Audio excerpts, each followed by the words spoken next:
Hello, everyone. Welcome back. And tonight we are going to have April Nephools Day with our great friend Ken and me, where we're going to talk about all sorts of fun stuff, starting with the pre-flood Nephilim.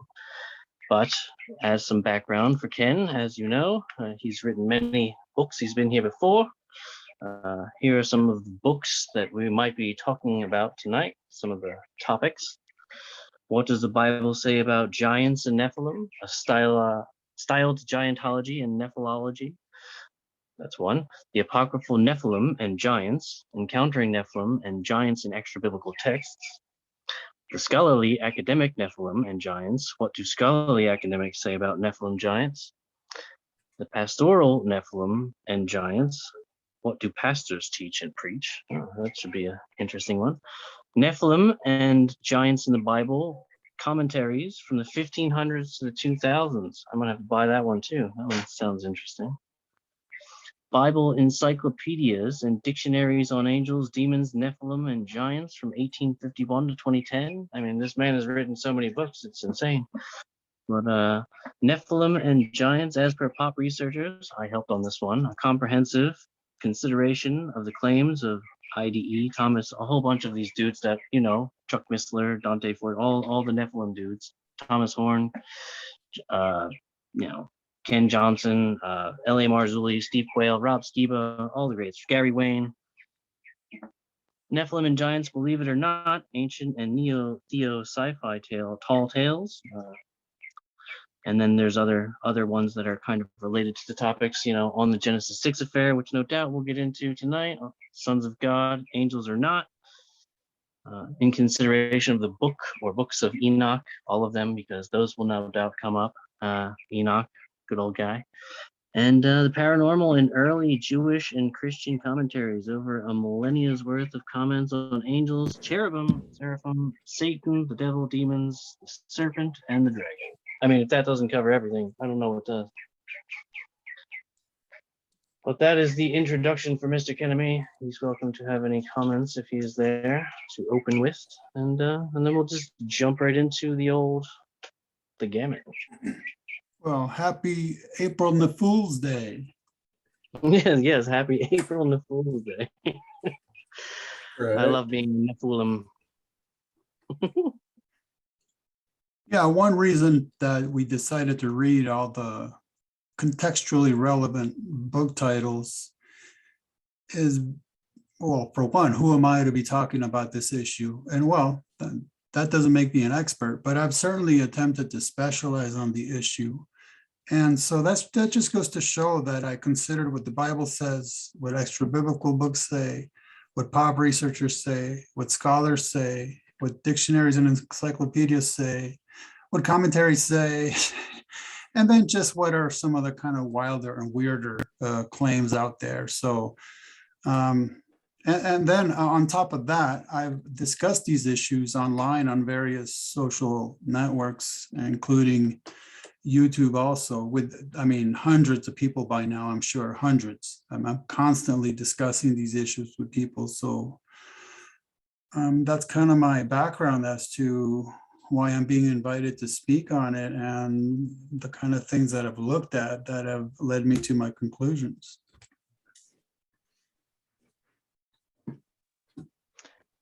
Nice. Did you have anything to add, Rob? Or did we want to start with anything particular? Is it like open forum, or how are we going to go about it? I have a series of things I would like to ask. I guess it's a pop quiz.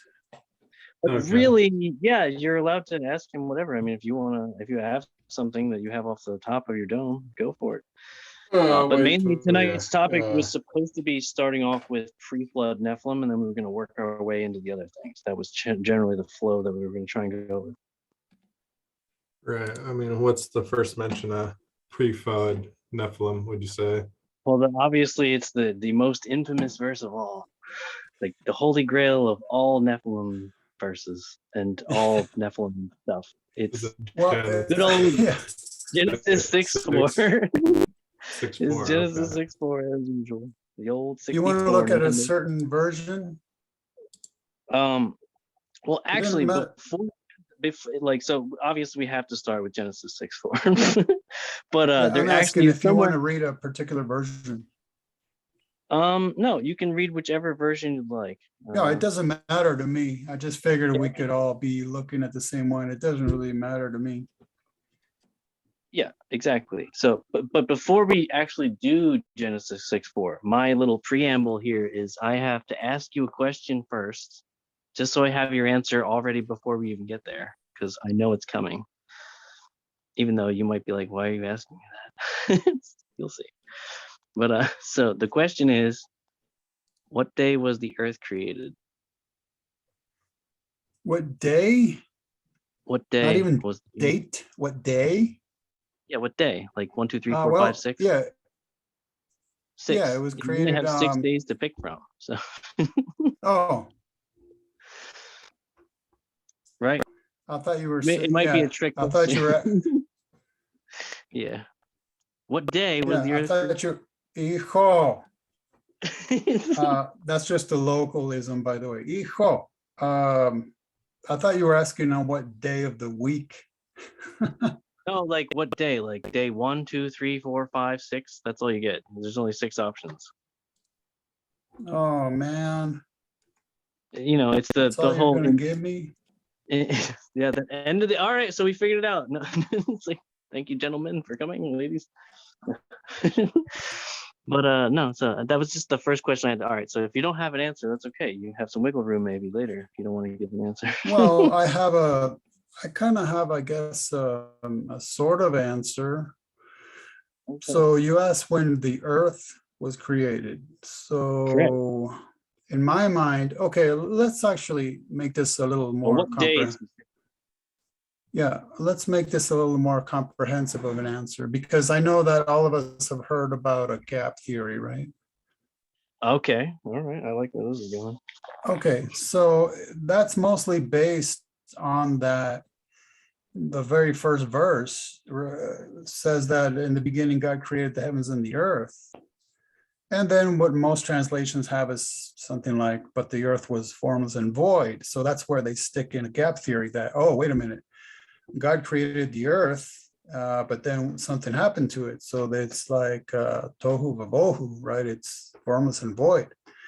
Well, I mean, and the way I look at it, because the word there is the first verse is Bereshit bara Elohim hashemayim be'eretz, right? So eretz is the word for earth. Now, unfortunately, English speakers, every time they see the word earth, they tend to think that it's the name of our planet. But of course, that's not necessarily the case. And even in modern times, Jews refer to Eretz Israel, right? The land of Israel. So Eretz can mean just like dirt or earth, just like English speakers could use the term earth to refer to dirt, soil, right?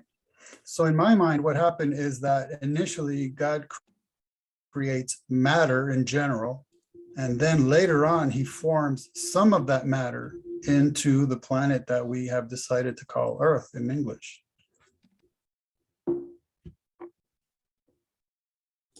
Period, by the way. Period. Yeah, sorry. You stunned us. You hit us with a stone cold stunner.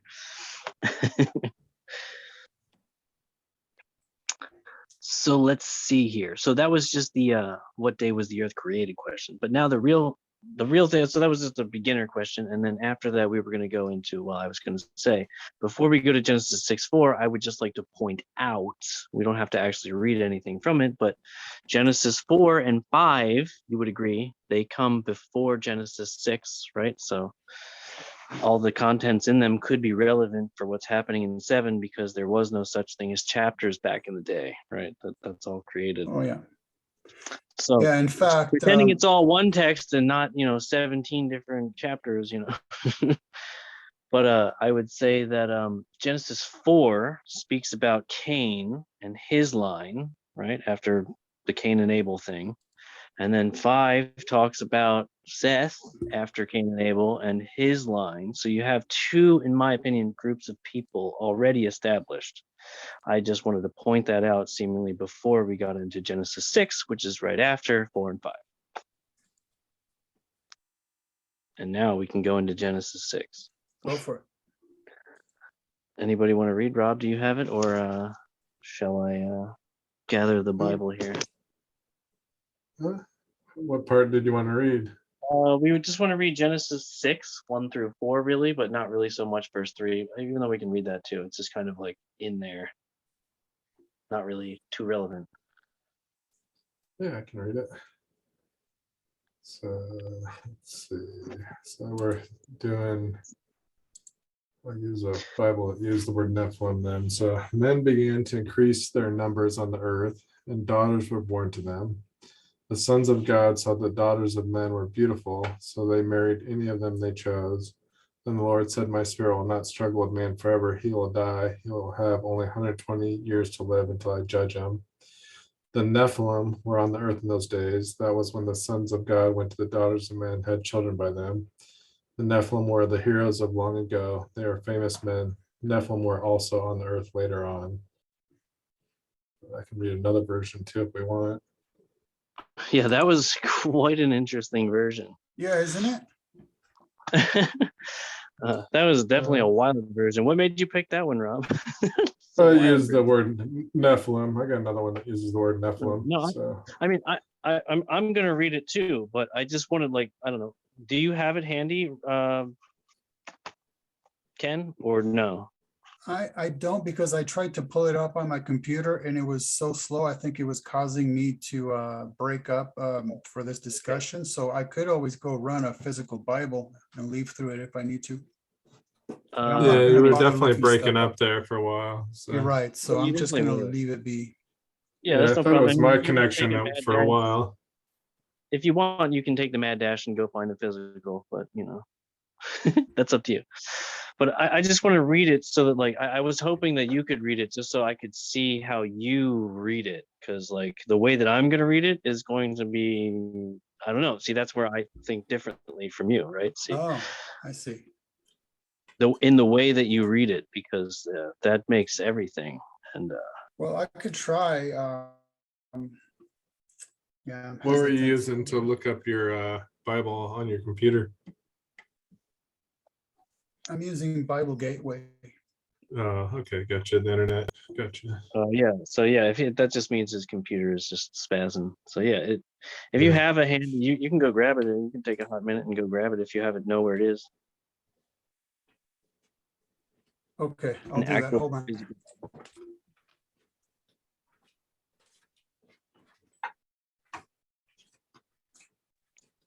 I'm putting him to work. I'm putting Ken to work, everybody. He's got to bust out the actual pages for you.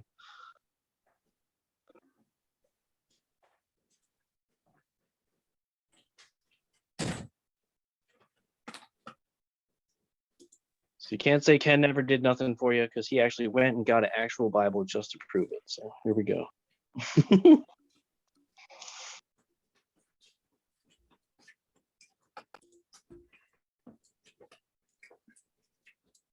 Okay, so I got the Hallman.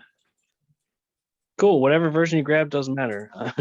It's still it's like I could literally. I mean, I don't know about the one that Rob just read. That one's a little wild. I don't even know how to read that one. But you know, I have the King James 1611 version. Is the one I'm going to read. So. Well, I used to make it a habit that every time I read the Bible cover to cover, I would read a different English version. Yeah, I would never say, you know, I'm not King James only, so you know. Yeah, but no, I'm just saying, nowadays, the way I choose which Bible I read is whichever one I can get in large print. My, what big eyes you had? No. Yeah, so I got a Hallman large print. Okay. Yeah, it's awesome. Okay, here's what this one says. So be sure to, by the way, before you say 6:4, you're going to read Genesis 6, 1 through 4, right? So, but I just want you to read it maybe a little bit slower than Rob. Okay. You know, I want you to see what it's actually saying rather than just, you know, okay. you said where you're like, right? Okay. Just reading it. All right. A reading of Genesis 6:4. I mean, well, the whole 4 verses by Ken Ammi. Okay, is that a good intro? That's great. You even had the echo and everything. That's Yeah. perfect. Keep it going. Keep going. Oh, you want the echo? I mean, you gotta just, yeah, you can read it like that too if you want, sure. I'll give it a little bit of an echo, so it's not too much. Okay, here we go. When mankind began to multiply on the face of the earth, and daughters were born to them, the sons of God saw that the daughters of mankind were beautiful, and they took any they chose as wives for themselves. And the Lord said, my spirit will not remain with mankind forever, because they are corrupt. Their days shall be 120 years. The Nephilim were on the earth, both in those days and afterward. When the sons of God came to the daughters of mankind, who bore children to them, they were powerful men of old, the famous men. That was nice. That was almost like some He-Man stuff. Like it was, I thought you were gonna be like, by the power of Grayskull. Just waiting for it. Great. I don't know where you got that, but that's awesome. That's hilarious. Yeah. But I do see where you made the error though there at the end. Oh, there. here we go. Let's see. See, this is where I think all the confusion might be coming from, but here's Well, where you you're read gonna it come. and you put the emphasis in I the can't. syllable No, that you you want. see, that's right. You were too focused on being being awesome, right? No. No, it was all good. It was good. I liked it. That was great. But no, that actually helps point out this. So let's see. I don't know. You might flag me. And Yeah, be like, go "You're for totally it. ridiculous." So this is how I see it. So, and it came to pass when men began to multiply on the face of the earth, and daughters were born unto them, that the sons of God saw the daughters of men, that they were fair, and they took them wives, all of which they chose. So at this point, so far, we just have, they see the ladies and they are like, what's wrong with these ladies? Nothing. She's my wife now. Like, I'm gonna take her and her maybe, right? So far that's where I am. But so that's how I read that. And then Yeah, and I then it says, noticed you put the emphasis on fair. yeah, because they were fair. They were fair. They were beautiful. They were fair. Why? This is a fair game. Like, why can't I marry her? Like, what's wrong with her? It's because it's Cain's daughter. Oh, come on, but she's hot. Come on, look, what's wrong with her? But either way, so so the whole verse about my spiritual knowledge strive with you. I'm just gonna skip over that. So let's just say the sons of God saw the daughters of men, that they were fair, and they took wives, all of which they chose. And then if I skip and then I go straight to 4, it says, there were giants in the earth in those days. Question, what days? Oh, right, the days we were just talking about, where they saw the ladies and they took them wives, all of which they chose. So now here's the checkmate. It says there were giants, or whatever you want to say, Nephilims, whatever the word is we're going to use there, Ken. Nephilim. They were already there. It says that they were there when they took them wives in those days. And then also after that, when they came in unto them, and then they made the babies. So what I'm saying is the babies are the Nephilims, or whatever you want to call them, the Nephilims, the giants, those are not the result of the union of the two groups, but rather they were already there the whole time. That's what it's saying. It says there were giants in the earth in those days. Well, what days? The days we just talked about. The only days that came before that, which are the ones where they saw only and they took wives. There's no sexy time until the verse after that, when they came in unto them. See? So that verse, I believe, is trying to tell you that giants weren't created, or Nephilims weren't created by the union of the two groups. They were already there, whatever this Nephilim or giant thing was, which I will try to defend the giant side in a second, but I want to let you respond to what I just said. So yeah, let's drop the English term giant until we actually want to deal with it, because that's Sure, just distracting. Nephilim, Right. That's what we're talking about. Pre-flood Nephilim. So, yeah. right. So, well, for one, let's begin by thinking about what we're discussing here. There's a reason we're reading 1 through 4, and a reason we're kind of just skipping over 3. Because Yeah. it's precious little in terms of a narrative, it's precious little, right? So Absolutely. There's no yeah. point to have that in there. It's just distracting from what we're the focus. Yeah. Well, no, I'm not even saying it's distracting, because obviously it's there for a reason, but I'm just saying there's Well, a it is. reason we're reading 1 through 4. It's because this particular narrative is that short. That's all we get, right? Correct. Before it launches into what the Bible always launches into, which is, hey, this thing happened. Not how does it affect us, right? How did it affect humanity? That's like always where the Bible goes after pretty much saying anything. It always returns to, well, what's happening to us, right? Because of it. What happened to us? What's going on? What were the results, right? Okay, so the narrative is about the mankind and the daughters that were born to mankind, and then the sons of God and the daughters that were born to mankind, and then the sons of God and then the daughters that were born to mankind and their offspring. That's the focus. That's the context. So I guess my first point would be, it would be a very odd narrative that, and I'm going to very loosely paraphrase here. The narrative is like, hey, I'm going to tell you about mankind and then the daughters that were born to mankind. And what happened when the sons of God were confronted by or with, not in a confrontational kind of sense, you know what I mean, dealing with the daughters of mankind and the sons of God again, and the daughters of mankind, that they had offspring together. But by the way, I'm just going to throw in this totally uncontextual reference to these guys I'm never even going to talk about. I'm just going to point out that they were there. And anyhow, let's get back to our narrative.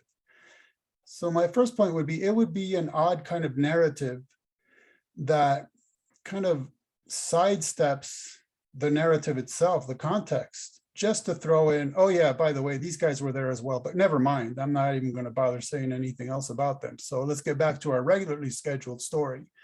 So here's what happened to what I was start talking about before I got distracted, right? So in terms of narrative, Nephilim being mentioned there, it's because they're fitting into the narrative itself, not just as a, oh yeah, these guys were also there, by the way, but forget it. Let's just keep going. That would be one of my points. It's just narration. It's context. How did the Nephilim get there? Do we know? Well, obviously, we're going to have very different answers to that. So, yeah, we're definitely all going to have different. So that's what I was saying, Rob. Like my thing is that what they're talking about there, it's not just a random insertion of something like Ken is suggesting, where it's just like, all right, so we're talking about this story. Let's talk about pink marmots for 5 seconds and then go right back to the story. Like, yeah, no, that's silly. Like why would they do that? I agree. But no, what it's saying. Go ahead. Happening is, so Moses wrote this probably while they were on their journey. If it was actually Moses that wrote all this, the first 5 books, right? So as he's writing it, the people would have known. So like you have later where the spies, they say the stuff about the Nephilim, right? Ken, you know all about that, where they're making up the stories. Well, how would they know? You're already going there? Moses probably told them about it. So this is all coming from Moses, and this is all written down by Moses. So when he says, they would have known about this tale of giant people or something like this.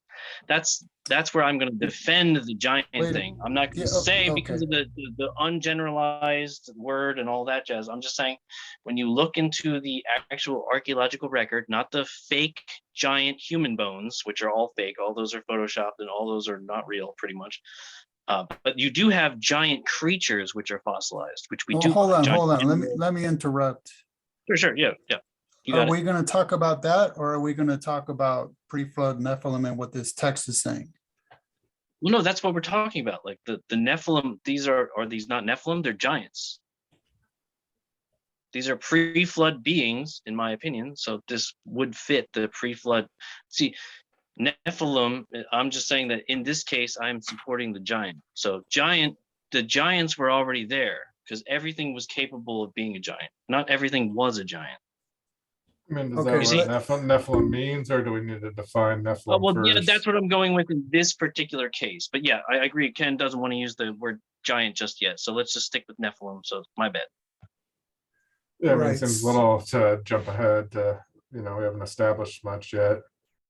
Right. So that's what I'm saying. Let's keep digging into the point we began with, which is where did they come from? Right. I mean, because it seems verse 1 and 2, 1 is just saying that, they're multiplying, and then daughters were born to them. And then sons saw the men's daughters were beautiful, and they took any that they wanted for themselves as wives. Now, just because you take them for wives doesn't mean that you've had offspring yet or anything, per se. And then 3 is kind of interesting. Why 120 years, and what does it have to do with this subject? Or is it not related in context to the subject, do you think, Ken? I do, but that would be like a side issue. Okay. Like then it goes on my book on biblical commentaries, I Mhm. did note what every commentary says about that, but sort of like at the end of the chapter for that any given commentary in case people were interested. But yeah, I'm not sure it'd be a Gotcha. contextual to the kind of discussion we want to have. Sure. And then it says the Nephilim were in the earth those days, which I think is actually somewhat interesting the way, Albert was saying, who wrote it were is somewhat of a past tense type thing, in those days. And then also after that,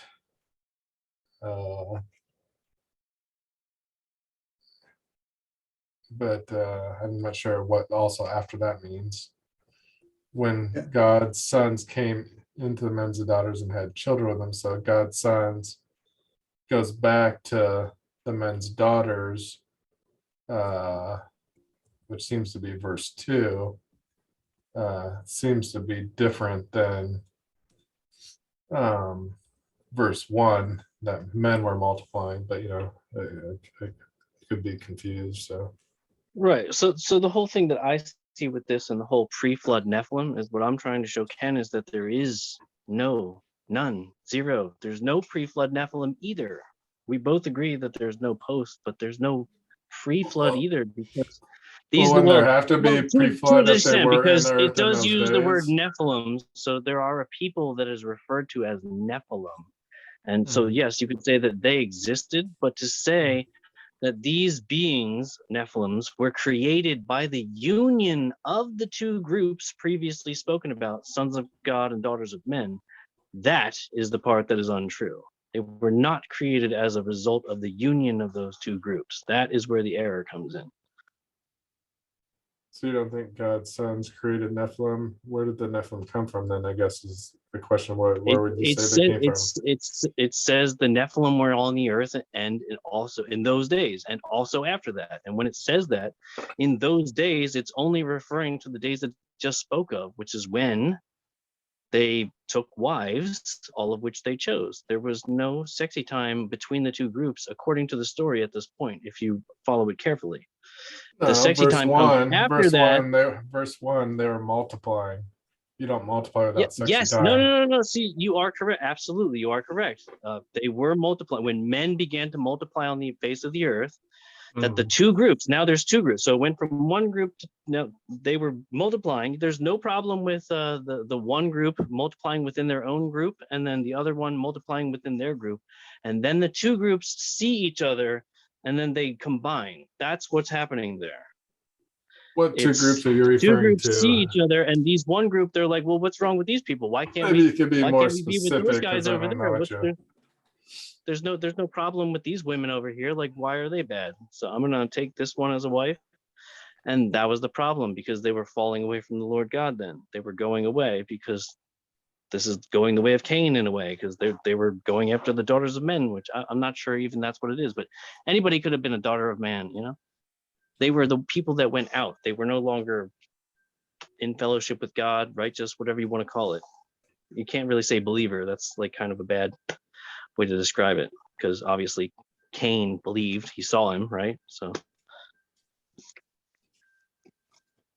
but do you see the Nephilim? What I'm saying in this is that the Nephilim are not the result of the union of the two groups. That's my whole spiel.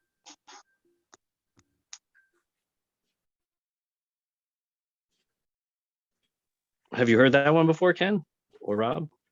Of course I have. Oh, so okay, all right. I've even heard Nephilim were handsome.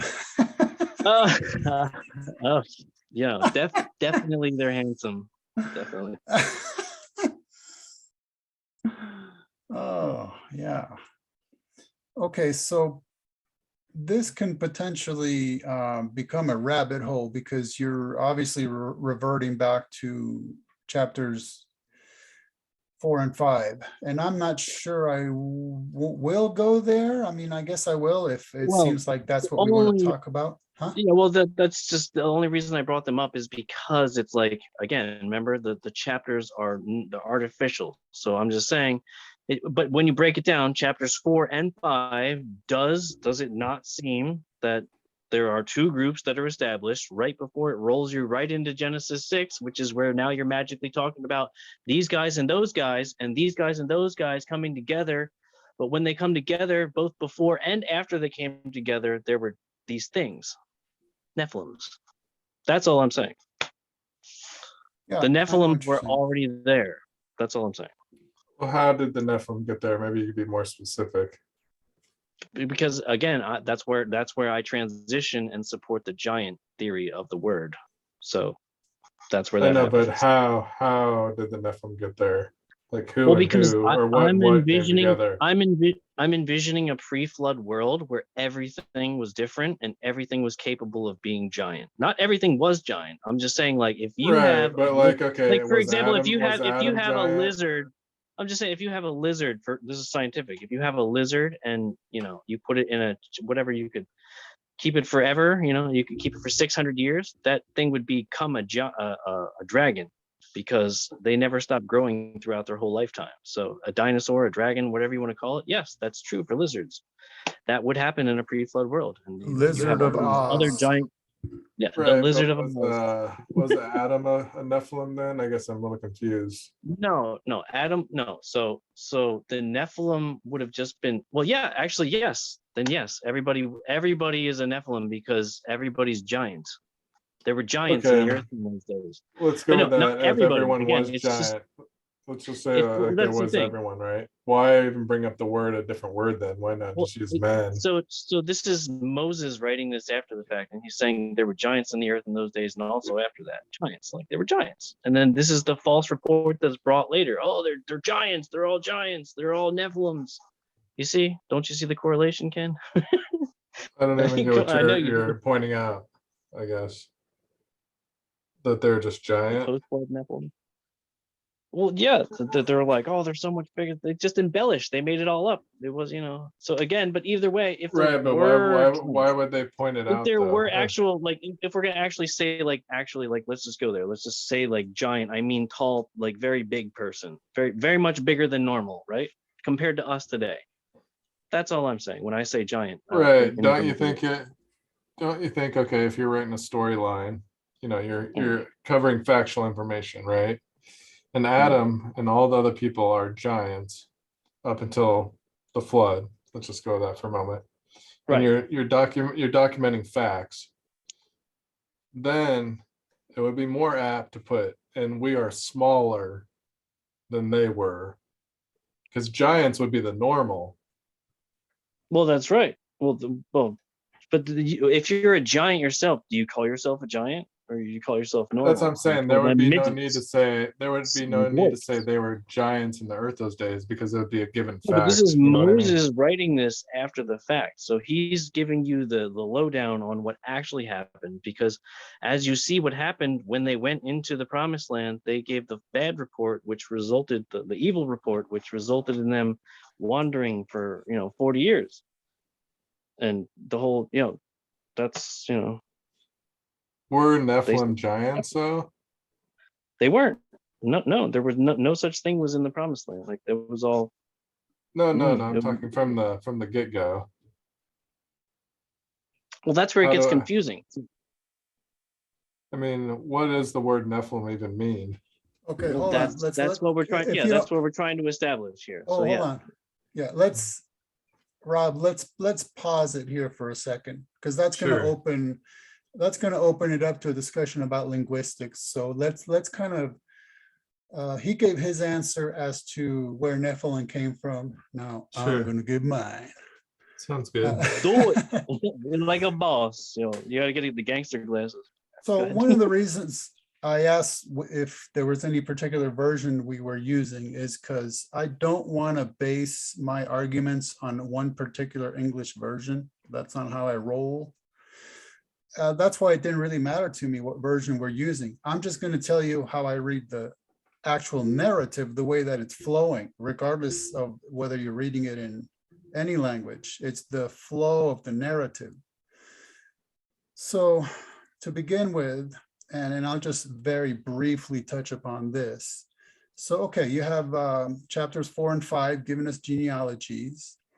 I'm not particularly impressed with any supposed distinction between these genealogies. I do not think that it's telling us that there was like a holy line of Sethites and a wicked line of Canaanites. I don't see that whatsoever. So now we got genealogies, and now that it's established that Adam and Eve had children, and the children had children, and the children's children had children, now it's like, okay, we got a whole bunch of people running around. Okay, so now when mankind began to multiply on the face of the earth and daughters were born to them, right? It's kind of like, look, we got all these people, and when they started doing all this mating and giving birth stuff and forming families and genealogies, here's what happened. The sons of God saw that the daughters of mankind were beautiful. They took any they chose as wives for themselves. And then, I know I got married, and I know what happened when I had a wife. I know what happened that very night that she became my wife. Okay, I will leave it there. And then, so Nephilim were in the earth in those days and also after that. And then the English word when, which I'm taking to be telling me that it's as a result of. See, the Nephilim were in the earth in those days and after that when this happened, kind of like because it happened, as a result of it happening, because the very next part of what we call a verse, right? Let's call it a thought. It's a thought. The next part of the thought is that it refers to when the sons of God actually came into the daughters of men and they bore children to them. So I'm taking that as a complete thought, informing me that, hey, these Nephilim guys were around because of this mating. They were the offspring. That's how they got there. Right. So see, polar opposites. I like it. Right. But see, that's what I'm saying is I'm just taking the narrative as telling me what it wants to tell me. It's telling me a complete story. It's telling me a beginning and a middle part of the story. And I guess the end of the story would be the flood. So I'm just taking the flow of the narrative, and that's what it's communicating.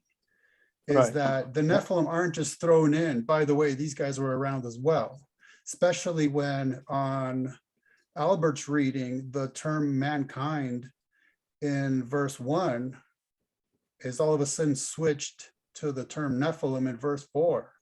If we're already calling them mankind, then that's who we're referring to. But it's saying that this particular people group came about because of what the narrative is telling me, that the sons of God married and mated with the daughters of men who gave birth, and they gave birth to these Nephilim. Can I quickly expound on my thing real quick, like very quickly? No. April asked. Fools.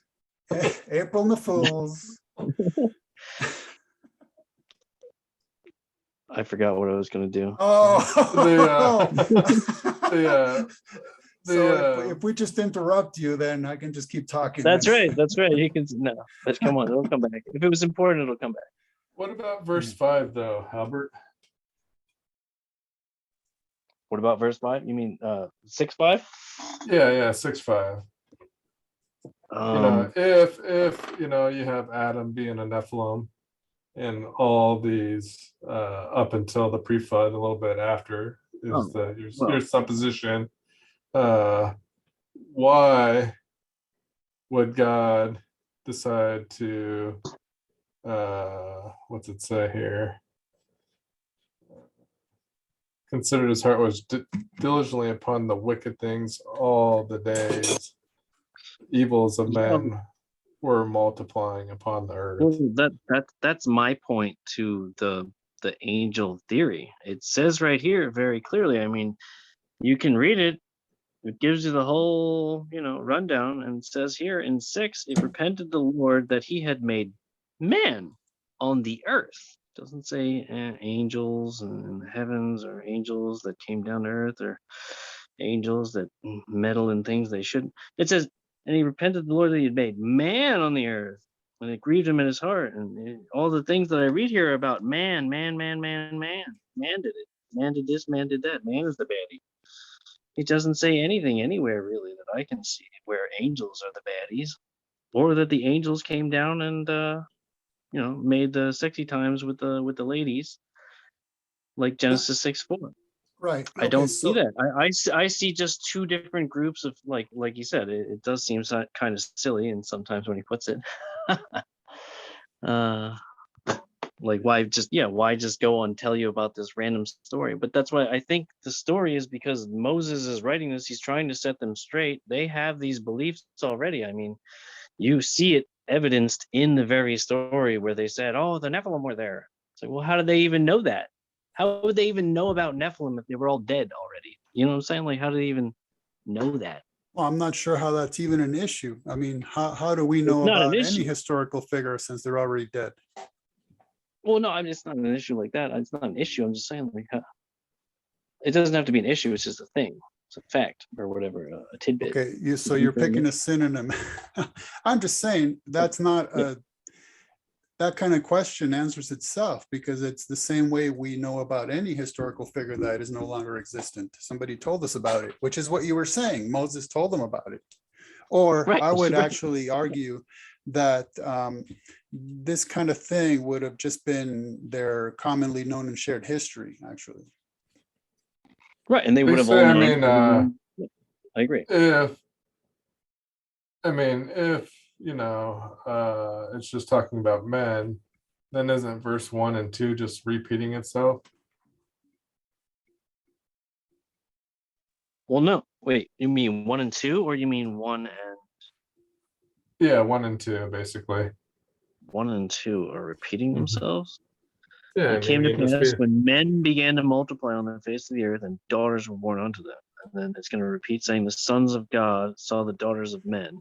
Yeah, I think Rob is saying that really, on your view, that should read that when mankind began to multiply on the face of the earth and daughters were born to them, that mankind saw the daughters of men, their own daughters, just generically speaking. Well, no. Well, see, that's what it would seem like, but no, actually what it is it told you the two groups in the two previous chapters, and that was the whole issue. It was the whole issue. That's what I told you would come back to me. The whole issue was that it was that they were not believing in the Lord God. They were going against it, and they all all of them across the whole earth after this event, they all, except for Noah, including his children, they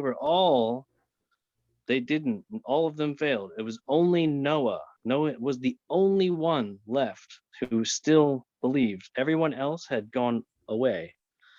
That's the way I see it, because that's what happened.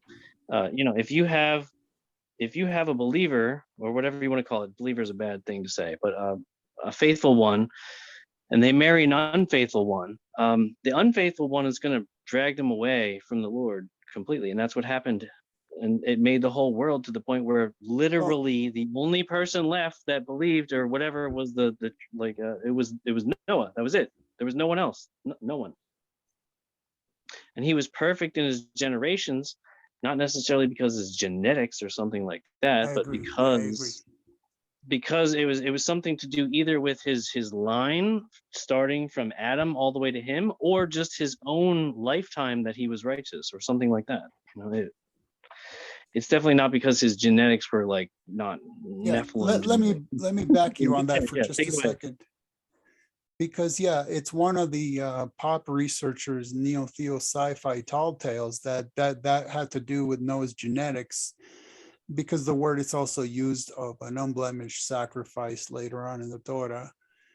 But then again, you could have a lamb that's genetically pristine, but if it sustained a cut on its body, it would no longer be considered kosher for sacrifice. So it's not just about genetics, for one. And for two, one of the things I got into this issue in one of my books, and what I pointed out is that what we're told about Noah is the same thing we're told about Abraham, which is the point that's being made is that they were particularly righteous, not that they were particularly genetically pristine. And as we're told in the New Testament specifically, righteous in the case of Abraham is that he was considered righteous because he believed God. So likewise with Noah. So that we can kind of leave that there. That I don't agree that it had to do with the genetics necessarily, but that he was particularly righteous in terms of being called perfect in his generation and so forth. But really, since we decided we're going to open with talking about strictly pre-flood Nephilim, and so one important point to make is that this is all we have is 3 verses, which means that that's kind of part of the difficulty is we might want to get a complete Nephilology out of something that the Bible is God has decided to not really tell us very much about, because that's not a point he wanted to kind of emphasize enough to tell us like an entire I would agree, because full-blown narrative, or a whole half book, or a whole book, or a whole whatever we would call it. I would agree. Right. If it were unimportant, then that's why it wouldn't be in there. It's and that's not why obviously it's not unimportant, but it's also not important enough to because really, I know I don't want to go to where we're not ready to go, but this is all you have in terms of Nephilology in the Bible when it comes down to it. But so the only reason you would think that there's something wrong with, let's put it this way, whoever the sons of God are, the only reason you would think that there was something wrong with what they did, until you get to the New Testament, which is quite a haul, would be that it seems to have played a part, like it was the premise for the corruption that followed from it. That's the only real reason you would think there was anything wrong with it, because if the story of the corruption of mankind in the flood didn't follow, you'd think, oh, well, whatever. There was obviously nothing wrong with this scenario. It doesn't say the sons of God were bad. It doesn't say the daughters of men were bad. It doesn't say Nephilim were bad. It just says that the offspring were well-known and mighty. That's pretty much it, period, full end. But then what you get is that verse 3 that's hinting at that something's going wrong here. And then obviously 5 and onwards, you're like, oh, wait a minute. Oh, okay, yeah, something definitely went wrong here. Absolutely. And I'm just glad that we can both agree that, and also after that doesn't mean after the flood. Yeah, definitely. That's a doozy. We could discuss that. We could discuss that if we feel the need, because that's actually something that comes up a lot. I mean, you can mention it real quick if you want. I mean, Okay, it's fine. sure. You don't even have anybody here, so we got Right. time. As long Okay, as you're willing to stay, we're willing to have you. right. So the way it works is that let's just speak parochially, right?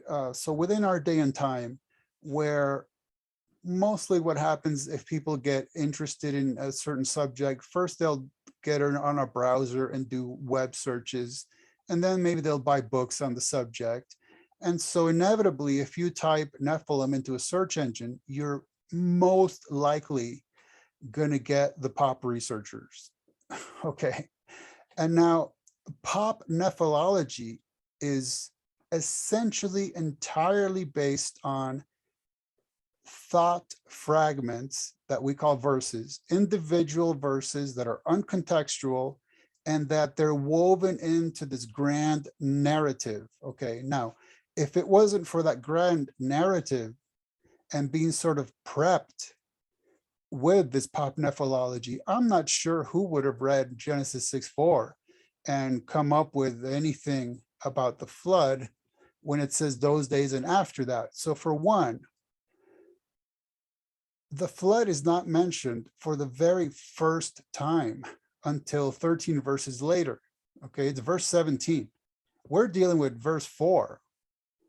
Flood is not mentioned for the very first time until the full 13 verses later. Okay, so then is it impossible that it's talking about the flood? Maybe not necessarily. Maybe it's kind of projecting ahead. Okay, fine. But when you start thinking of that, when you start thinking that way, this mostly comes from reading all the way to Numbers 13 and then looping all the way back to Genesis 6 and rereading it or misreading it, mistranslating it. And the sad thing about that is then you're missing that the verse is telling you exactly to what days it's referring. We already read it. It says those days and also after that, when the sons of God came in onto the daughters of men. So the question becomes, well, when was that? Well, verse 1 told you it was when mankind began to multiply upon the face of the earth and daughters were born to them. So then the question becomes, well, when was that? And my answer is I have absolutely no idea, but it could be as early as when Adam and Eve's children started having children, right? When mankind began to first multiply on the face of the earth and they first started having, so whenever. The point is those days were pre-flood. Nobody doubts that. Well, what about after that? Well, it's telling you in that verse right there, those days and after that, when they made it, right? So basically, Nephilim were around when they first did it and also after, so that it kept happening. So if someone wants to push the idea of multiple incursions, as they call it, of angels doing this, that's where you need to fit it. It's all pre-flood. It happened initially and it kept happening. So they mated initially and they kept mating and they kept doing it, except that the flood brings it to a full and complete end. So that those days were the timeline of verse 1. After that is after the timeline of verse 1. Except then you got to deal with that the flood brought an end to it. So there's no good reason to demand that after that refers to post-flood. That's what I got on that. Yeah, no post-flood at all. But you do have the pre-flood still, which is what I'm sad about. But yeah. Let's suppose that you do have the pre-flood Nephilims, and they were created by genetic hybrid abominations by sexy time between angels and men. How they die? Yeah. So they didn't escape. Obviously, the flood. Well, that was the Nephilims. They all died and drowned. The children's, but the baby daddies and whatnot, right? How did they escape, or did they not escape? The baby daddies. Okay, the sons of God. Yeah, those guys. Those so I'm gonna have to. Yeah, I'm gonna begin with that obviously we differ on that. So I take what's called the angel view, which identifies the sons of God as angels. And so one of my books is entirely just a chronological history showing that the original, the traditional, and the majority view amongst Jews and Christians alike for centuries, many, many centuries, was the angel view. That's just a chronological fact of people who commented on it, Jews and Christians. Now, does that make it so? Not necessarily. I'm just pointing that out. That's like demonstrable. And I wrote an entire book just about that. So then on that view, this kind of plays into what you pointed out, which is starting in verse 5, you have the narrative talking about the corruption of mankind, right? Humans, right? You know what? I'm not even going to throw the word human in there because what we're reading is the corruption of men, right? And that was your point, that it's not talking about the corruption of angels or hybrid, it's talking about the corruption of man, right? Correct. Yeah, Okay. it says man, always. Right. It doesn't, it has all the opportunity in the universe to say anybody else, or these guys also contribute, or these guys, but yeah, nothing. Man, Right. man. And so I'd say that it doesn't have to, because throughout the Bible, angels are constantly referred to as men or man.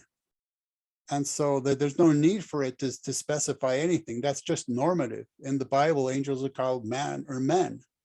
And so what about their offspring? Well, they would be half human, half Nephilim. So they would be called men or man also, just like we would say Barack Obama was the first Black president, even though he's half Black and he's half white.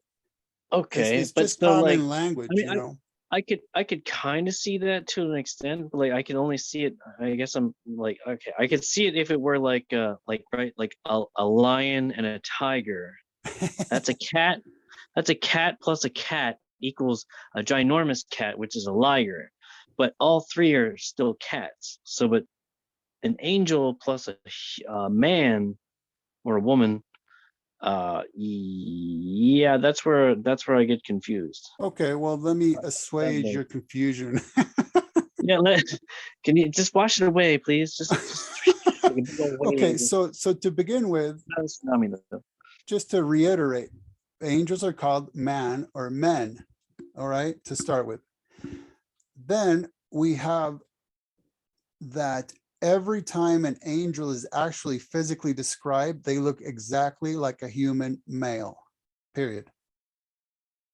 Okay.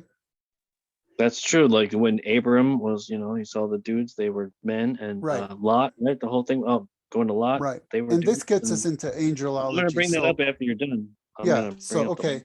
Then in the Psalm, we're told that we humans were created a little lower than the angels, whatever that means. Maybe I would, if I had to speculate, and I do. Yeah.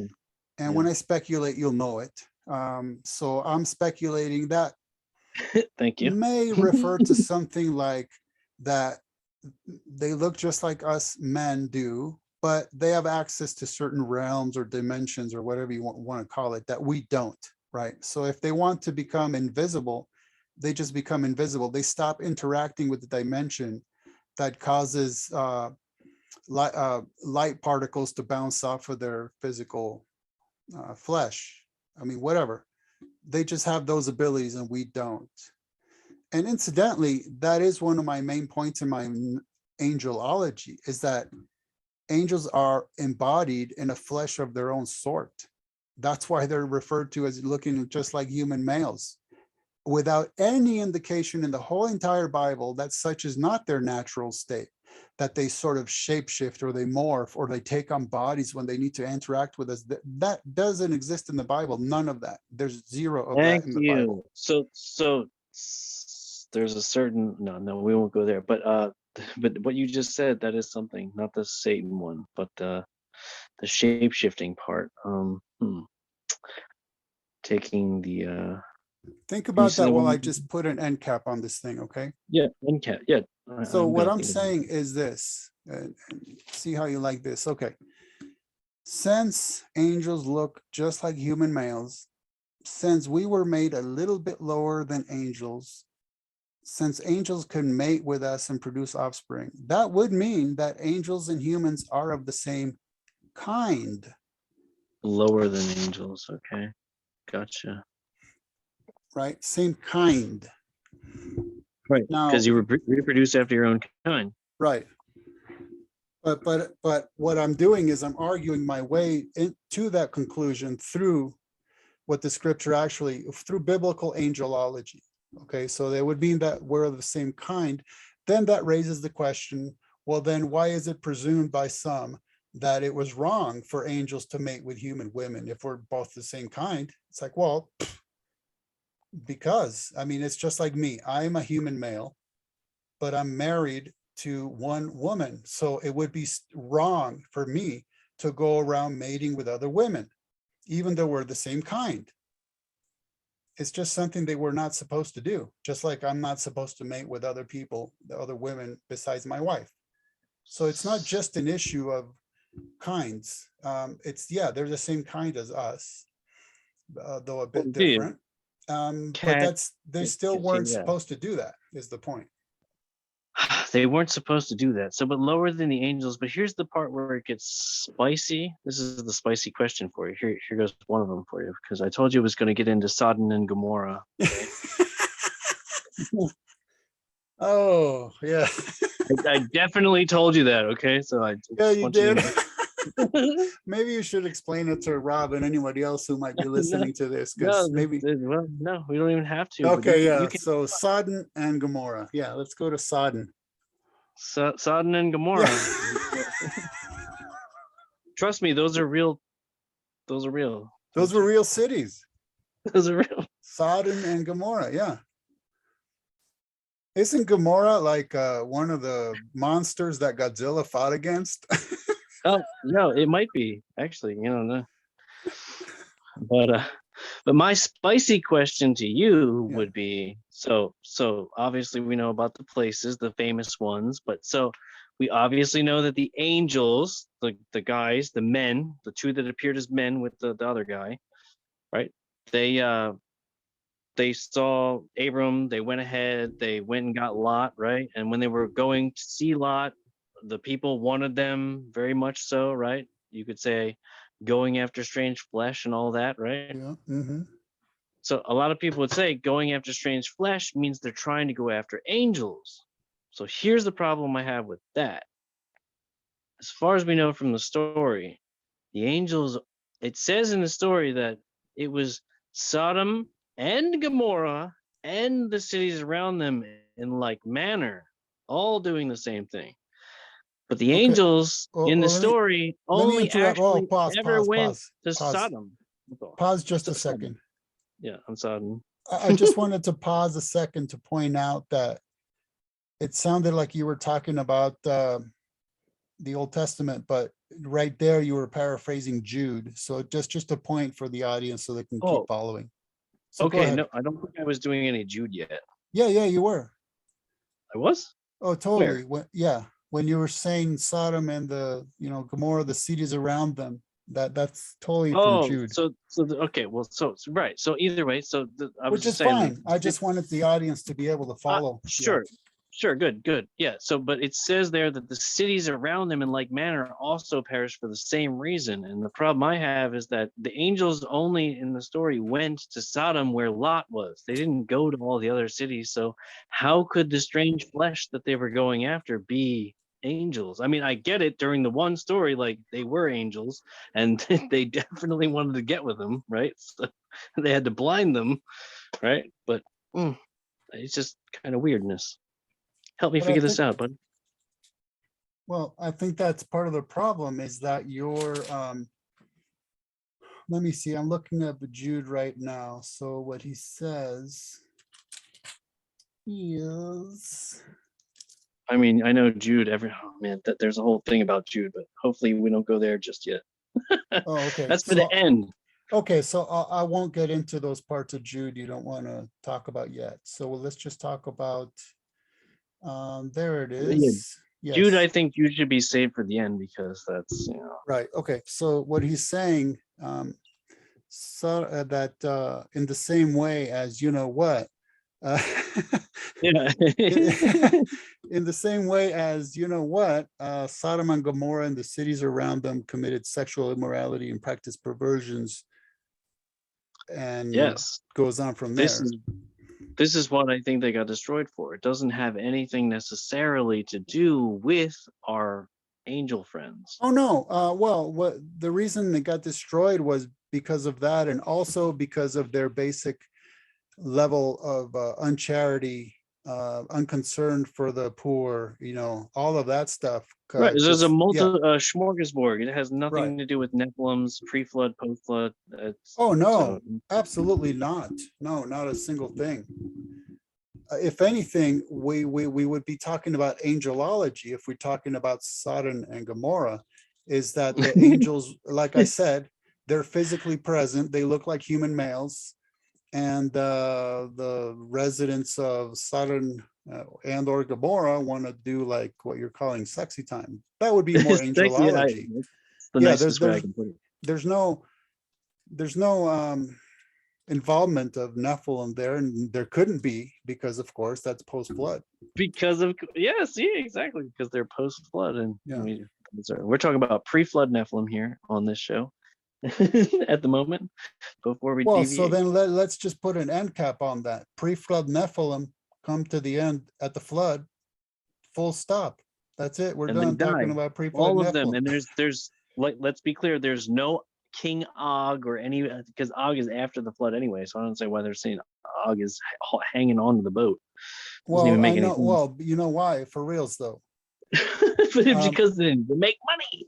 Well, it's because millennia after the Torah was written, millennia afterwards, there's a midrash, Ra by Genesis, that tells that tale, that tall tale. It's Wow. Yeah, I mean, so the issue is that, first of all, we're talking about, like I said, millennia after the fact, and also the fact that it's midrash, Genesis Rabbah. The fact that it's a midrash should tell you something. Midrashim are not what we typically think of a Bible as Bible commentaries. That's not what they are. Midrashims are homiletical, sermonizing tall tales. I mean, illustrations, metaphors, similes, all kinds of stuff like that. It's meant to be homiletical. It would be like the stuff of sermons, but it's not a commentary on the Bible. So when it talks about Og being very large and hanging on to the, basically water skiing behind the ark, or holding on to it, or sitting on its roof with Moses feeding him and stuff, there's no serious claim that that's historical. It's just a tall tale. That's literally all it is by definition, because it is a midrash, and that's what midrashim are.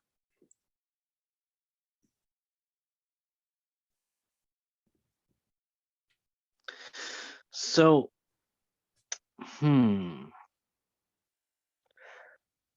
don't know. Where should we go from here? Hello, Andrew. Welcome to our little endeavor. Well, so we gave our view of how the Nephilim got to be mentioned in the timeline of Genesis 6, and how wrong you were about that. Oh, did I just say that out loud? Yeah, it's not just people plus people, and people are the problem. It's angels plus people, even though Dude Man, I would love to get into that. Dude Man plus his rebellious angels, or the multiple incursions of all the angels that had to have. Well, because if you have the ones in Genesis 6, then those are different ones from Satan and those completely different sets of angels, and he's not even an angel, by the way. He's a cherubim. Cherub, exactly. According. So, well, but you don't want to talk about Jude yet, so you can take this wherever you want. Well, Jude should, no, you know what? Forget it. Just do it now. It's fresh in your mind now. Do it now. All right. It's Jude. So I'm going to start where he says, "Now I want to remind you Though, I you love know, all of Jude, by the way. I would read that to you. I'd be like, let me read it to you. Like, let me read it to you. oh, here we go. Exactly, because And I was going to put on my echo and everything. Oh, see, I don't have a nice wicked echo like you. If I had one of those, like, I would beat you probably. People would maybe. take you seriously. Maybe they'd be like, no, do you hear my voice? I'm more powerful. Okay, I'll calm down. See? That's great, though. I love that you had that. That's great. So I thought you were going to read it. Oh, you want me to read all of Jude? Yeah, I can. Oh, do that. no. I was going to just read the relevant portion.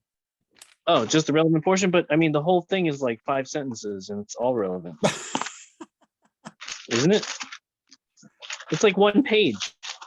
Yeah, I mean, I'd say maybe it's verse Well, you don't have to 5. read the whole. I don't have to read the whole. Go thing. for it. Hey, man, it's your No, show. I just I'm look. It's not. It's actually not even a whole thing. No, this is the thing. Like it all has to do with my tone and how I present it. So Oh, I see. So we're in the Actors Guild now.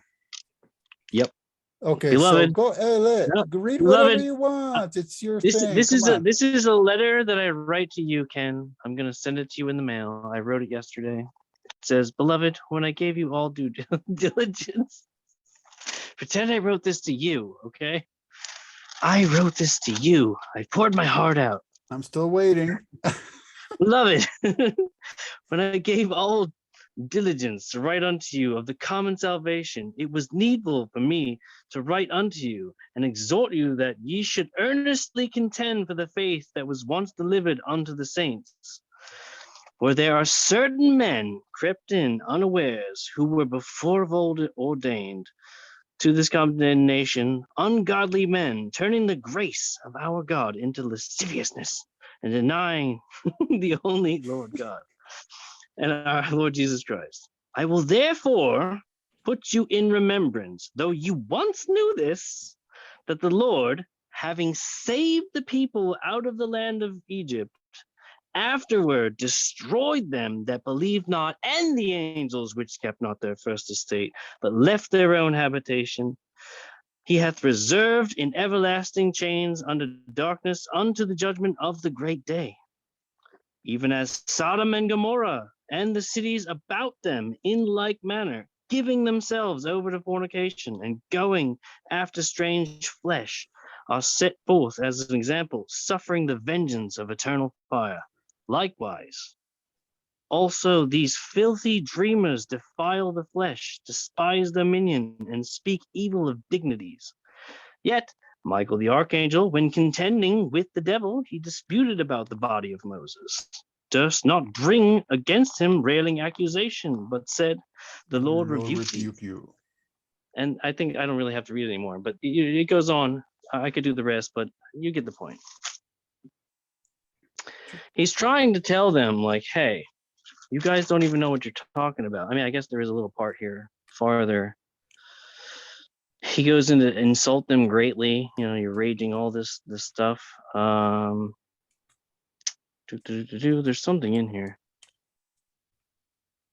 But it does say about going there it is, right? So it says, but these speak evil of those things which they know not. See, this is what these Nephilim people talk about when they're talking about angels having sex with people. He's talking about that, right? See?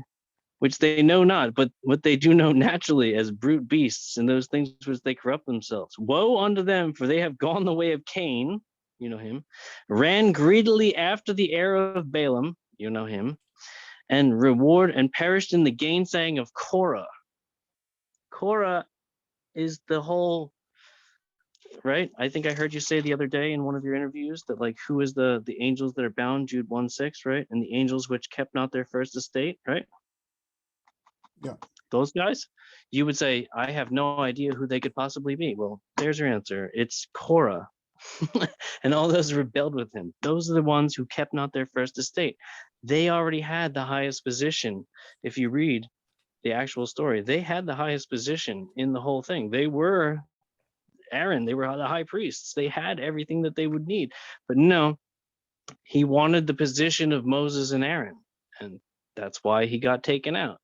And the way that he got taken out is very similar to the way where it says chains of darkness. I mean, I don't know, if you were just chilling one day and the earth opened up underneath you and swallowed you up and you just got like covered over by, is that not chains of darkness? I mean, to me, that fits. What do you think about that whole thing? Well, These are bound yes. angels, supposedly. So Well, oh, I wouldn't necessarily say it's exclusively about angels. Obviously, it's not. It's giving various examples of judgment. So, hey, guys, remember this? Because you used to know this. There was a judgment in Egypt. There was a judgment of angels. There was a judgment of Sodom and Gomorrah. And then when those things happen, oh, yeah, by the way, remember that Michael, the angel, by the way, very clear, archangel, he disputed with the devil, but then he did it in a certain way, right? Right. And then another Balaam, Cain, Korah, right? Various examples of various sorts of judgment is what he's talking about. And so he's talking about false teachers, and he's saying, look, we have all these examples of judgment, and that's what's going to happen to these guys as well.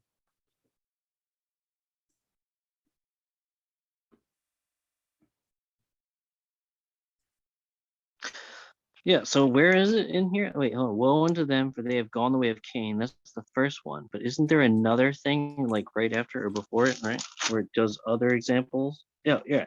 So it says, right? So you would say, right? Because it's in order, you would say, maybe? Well, Doesn't seem no, like not necessarily, Jude, because he talks about Egypt first, then angels, then Sodom, then Oh, okay. Cain, So not then Jude, but some other. Balaam, then Korah. He's being anachronistic, right? He's not writing a chronological list, Right, but gotcha. he is just giving various and sundry examples of judgment. And Right, he's saying and, that's what can be expected for the false teachers. Right. And well, he starts off with the greatest example. He's like just reminding you that remember how he saved the dudes, and then he murked the dudes like 5 minutes later because like they were going rogue. Right. But there is occasion to take the reference to angels as actually being to angels, because then he also talks about the archangel. And so what is he saying here is that the angels kept not their first estate, which would have been heaven, obviously. So they didn't stay there. They left. And guess what? Just like Sodom and Gomorrah and the cities around them committed sexual immorality and practiced perversions, just as the angels did, and served as an example by undergoing the punishment of eternal fire. See, this is all so like interesting to me because I see all that as metaphorical speak. Everything you just said, like the angels which kept not their first estate, that would be Korah and the rebellion itself. He had every chance that like I said, he had the highest position already, but no, he wanted more. So he kept not his first estate. He didn't want what God gave him, even though it was so totally powerful. He wanted more. And he was an angel that would be bound until the day of the great, judgment, because he's a human. It's not, you could say he's an angel because he's a messenger, because he was of the priest caste. So he would be a star, an angel of heaven, all this stuff. You could use all these metaphors. I know it's a stretch, but like this is kind of. You took the words right out of my Stretch mouth. Armstrong is our friend, by the way. You can buy Stretch Armstrong. So keep in mind, though, that the angels are correlated to sexual immorality, which I'm not sure you could dig that up about Korah. Well, no. See that's the thing. Oh, What it's do a you mean metaphor. by What do you mean by sexual immorality? Right. It means right. So like, Yeah, I could go there, but I could go there, but you don't. What really I would like say, go it's there. pretty simple. It sounds to me like a special case of special pleading. Because the way I would put it is that you're forced to say that it's all metaphorical, so that you can weave a narrative, right? you want to make that be about Korah. So regardless of what it specifies, you're going to say, well, but that's not really specific because it's metaphorical. So then it still applies. Well, I mean, I do think it is about Korah because it fits to a T. Like everything fits. But you except know, it so- doesn't. You have to massage it. That's what I just pointed out. It doesn't fit that he was sexually immoral. But then you say, well, but it still fits because I'm going to disregard that because sex means different, something Well, different.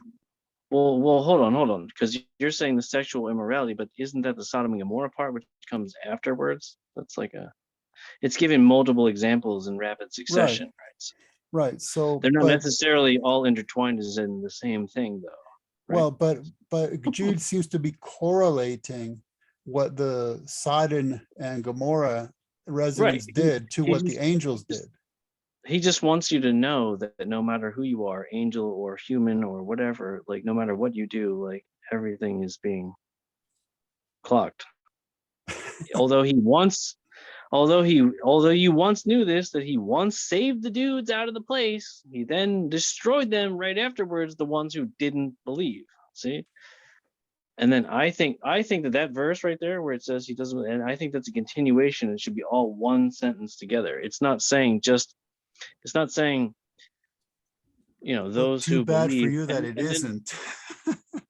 Well, no, that's the thing. But you could say that, but like I could make an Oh. argument that it's actually one sentence altogether. So it's saying those who believe not and the angels which kept not their first estate, all is one sentence. So it's all together now.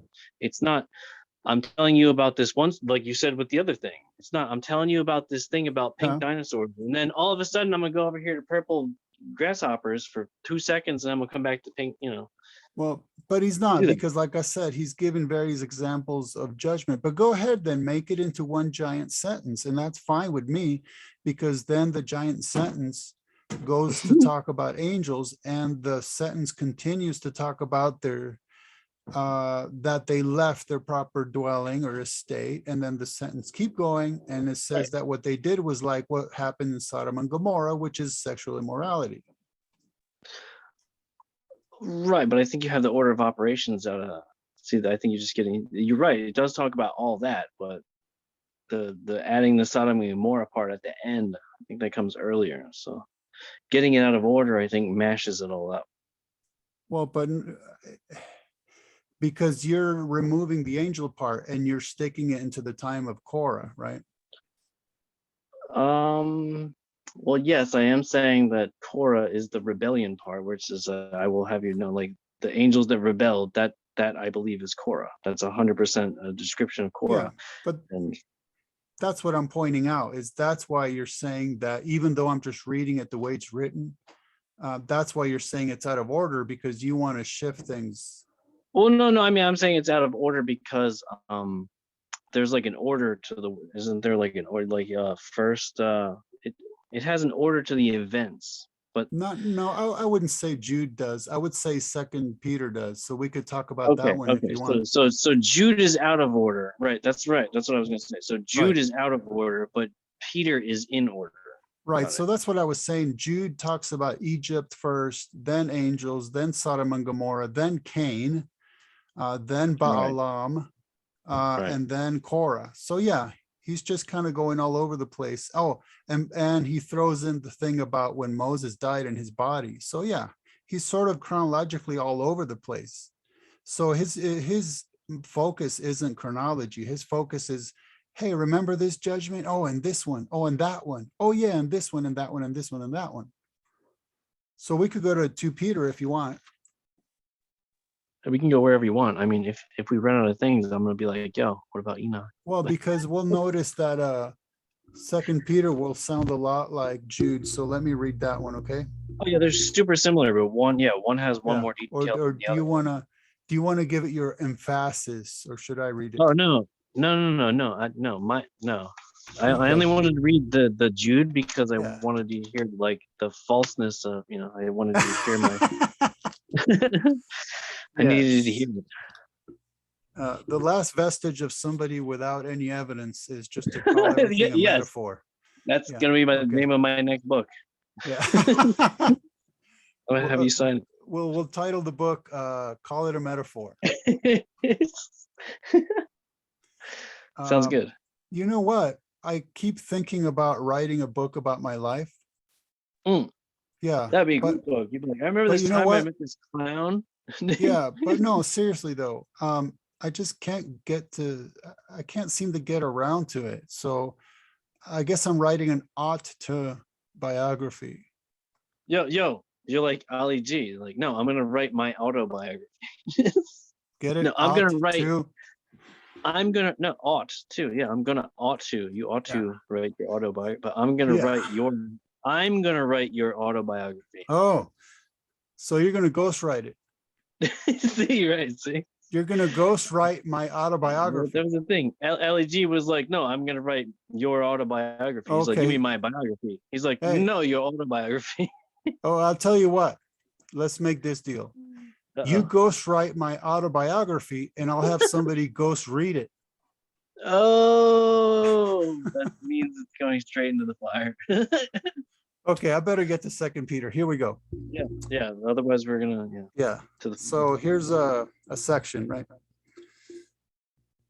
But there were also false prophets among the people, just as there will be false teachers among you.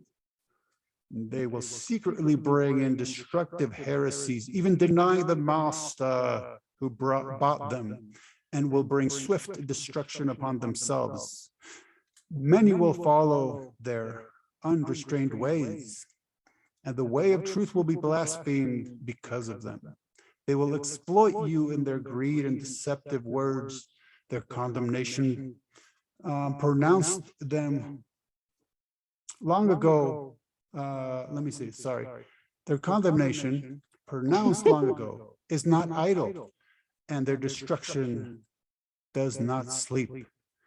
For if God did not spare the angels who sinned, but threw them down into Tartarus and delivered them and kept them in chains of darkness until judgment, and he didn't spare the ancient world, but protected Noah, a preacher of righteousness, and 7 others when he brought a flood on the world of the ungodly. And if he reduced the cities of Sodom and Gomorrah to ashes and condemned them to ruin, making them an example to those who were going to be ungodly. And if he rescued righteous Lot, distressed by the unrestrained behavior of the immoral, for as he lived among them, the righteous man tormented himself day and night with the lawless deeds he saw and heard. Then the Lord knows how to rescue the godly from trials, and on it goes from there. So Peter is definitely being chronological. It's very kind of simple to grasp that. So let's ignore angels for a second. So he's talking about Noah, after which comes Sodom and Gomorrah, after which comes the rescue of Lot. So that's all chronological. There's no disputing of that. So, but he begins with angels. So angels, then Noah, the flood, Sodom and Gomorrah, Lot.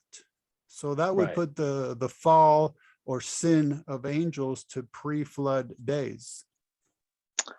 Okay, I could see how you get there. Good. Next issue.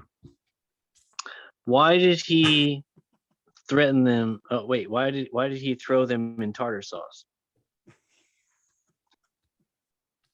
Oh, you don't get the joke? Oh, sorry. Oh yeah, He threw tartar the sauce. he threw Now- he threw the angels into the tartar sauce. Why did he do that? tartar sauce. Now even spicier. Not spicy. These angels are really spicy right now. They're about to be loosed, by the way. They're the 4 angels bound in the Euphrates. They're super spicy. You know what? There is something to be said for this, because the word Tartarus, this is the one and only place in the entire Bible where that word is used. Yeah, because the Greek people, they were crazy. with Exactly. And I think Peter was exactly. He was speaking to his Greek audience, and he was using a word that they would have understood Tyrus. No, exactly. as Yes. referring to the lowest part of the abyss, where, according to certain bits of Greek mythology, the real bad dudes are kept, right? The real bad dudes. Yeah. I mean, the Titans, you know what I mean? The hybrids, all those nasty characters. So they would have understood what Zooted. Peter's saying is, oh, I see what you're talking about. These are straight up angels. So anyhow, that's Second Peter, and he's quite blunt in putting the sin of angels to pre-flood days. And so these angels that sinned in these days, are these like, these guys have nothing to do with Enoch or anything, right? Because that whole book, right? So just want to dance the Enoch thing real quick. You know, let's talk actual, real, and biblical history, right? So would they have had any interaction with Enoch? Who knows? Maybe, because if okay, let's just grant me something for a second. Let's just on the angel view, the angels mated with human women beginning when men began to multiply on the face of the earth and daughters were born to them, which could have been, like I said, as early as when Adam and Eve's children started having children. So could Enoch have interacted with them? Yeah, I mean, most likely. Why not? But does that mean that the Ethiopic Enoch, aka First Enoch, has any historical validity whatsoever? I personally don't think so. That's like two whole different ball games. It's different sports. One of them isn't even a sport. It's like comparing apples and thermonuclear devices. Wait, which one is real? Enoch or Nephilim? Well, obviously the real answer, I'd have to pick Nephilim because Enoch is trash. So you're setting me up for failure no matter what. No, I'll go with that.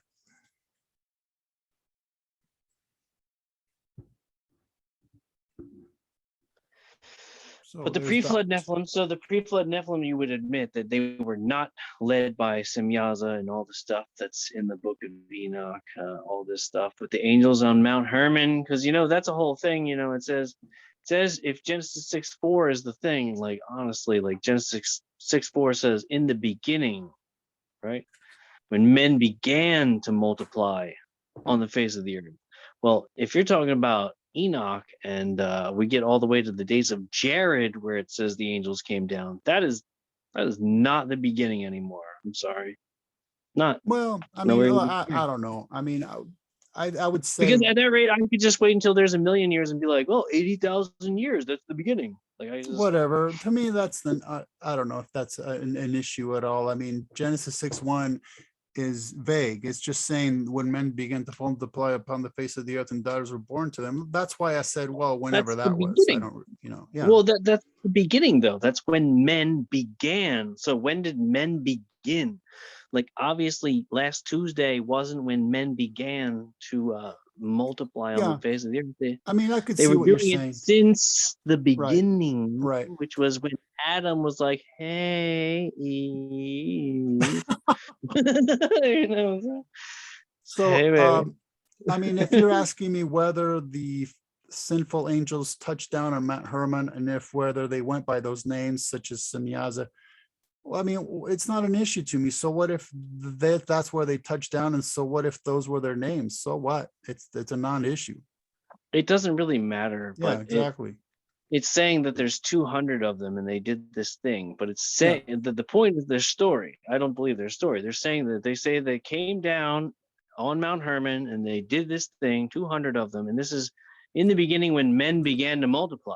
Well, that doesn't, again, that's 600 years after the fact, 700 years after the fact. That's not the beginning anymore. I hate to be a ball buster, but the beginning is like literally when like Adam and Cain started having first bitty daughters and dudes out the gate. That's to me the beginning when men began to multiply on the face of the earth. That's the beginning. As you know, because you've read my book in consideration of the books of Enoch.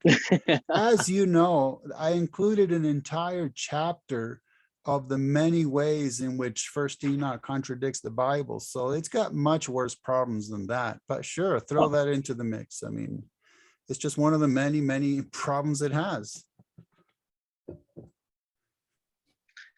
Do you think Enoch never died I mean, that was what got me started on this whole thing where I even met you and everything. Yeah, made I remember you wanted to talk about that one time and we never did get around to it. I'm not sure right now is this the good context for that. No, but yeah, no. I just wanted to know. someday, yeah, I'd like to discuss that with you, definitely. Sounds Because good. now that you said that, I remembered you brought that up and we never got around to it. So yeah, definitely So, put well, that that's, you know, on your list. story of our lives, right? We never get around. Yeah, We have too many other topics to talk about, and we're still Yeah. we haven't even left. I thought by now for sure other people would be here and we'd be on like going on tangents, but no, Yeah. we've actually somehow managed to stay this whole time in the Nephilim topic, on the pre-flood Nephilim, which is crazy. I thought for sure we would have deviated to Satan really and well, stayed that's over because there. every now and then I have to say pause and keep us on track. But hey, Oh, that's true. You do have to do that. and that's I why I am was known doing to- it, by the way. That's why I was No, doing I it. mean, I do Yeah. tend to like to go fast. I like Yeah. fast moving cars. Yeah. Well, you were Tough walking your race. dogs fast, right? I was walking my dogs very fast. They had to be very quick about it. It's like, hey, I got stuff to do. You better hurry up.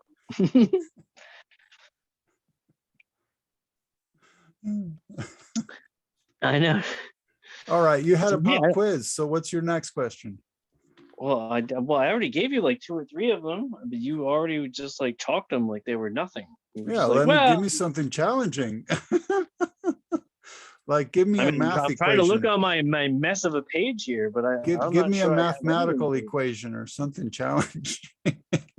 No, I think I did, but like the angels are. I gave you the whole angels if they're present before 1-1, they can't be because they were there before day 1. So all things are created in 6 days. I didn't do that one to you, did I?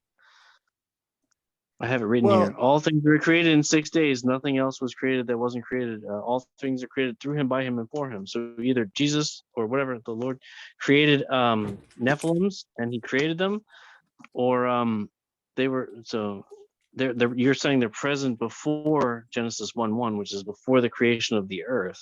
See, well, oh, wait. Angels or Nephilim? Who are you talking about now? angels in this specific, not Nephilim. Okay, so yeah, The ones who led, they're the ones that they're going to lead into the Nephilim. So right. So what are you asking? When they were created? yeah, so if angels are present before Genesis 1:1, because that's ultimately what you would have to say, isn't it? Well, sure, I so guess. I don't mind going there. my answer is that they can't be because all things were created through him, by him, and for him, and they were all created within 6 days. So you can't have Well, a I don't human know. and an Well, angel coming together. Well, you see, you can't have a human and an angel coming together to make something new, aka a Nephilim, because the Nephilim would have already had to been created by God. See? I'm not sure if You're not following? that sounds to me like you would have to argue that I didn't have children with my wife because they would have had to have been created during the 6 days and they weren't. Well, it kind of is. I mean, so like, no, that's the thing. Like, so an angel plus a human, you're saying that's the disconnect right there. Like, I guess you're saying that they're the same kind, and I'm Right. saying no, they're not. They're like an angel. See, an actual supernatural paranormal angel, what you would say paranormal angel, right? Yes. Those, they can't die.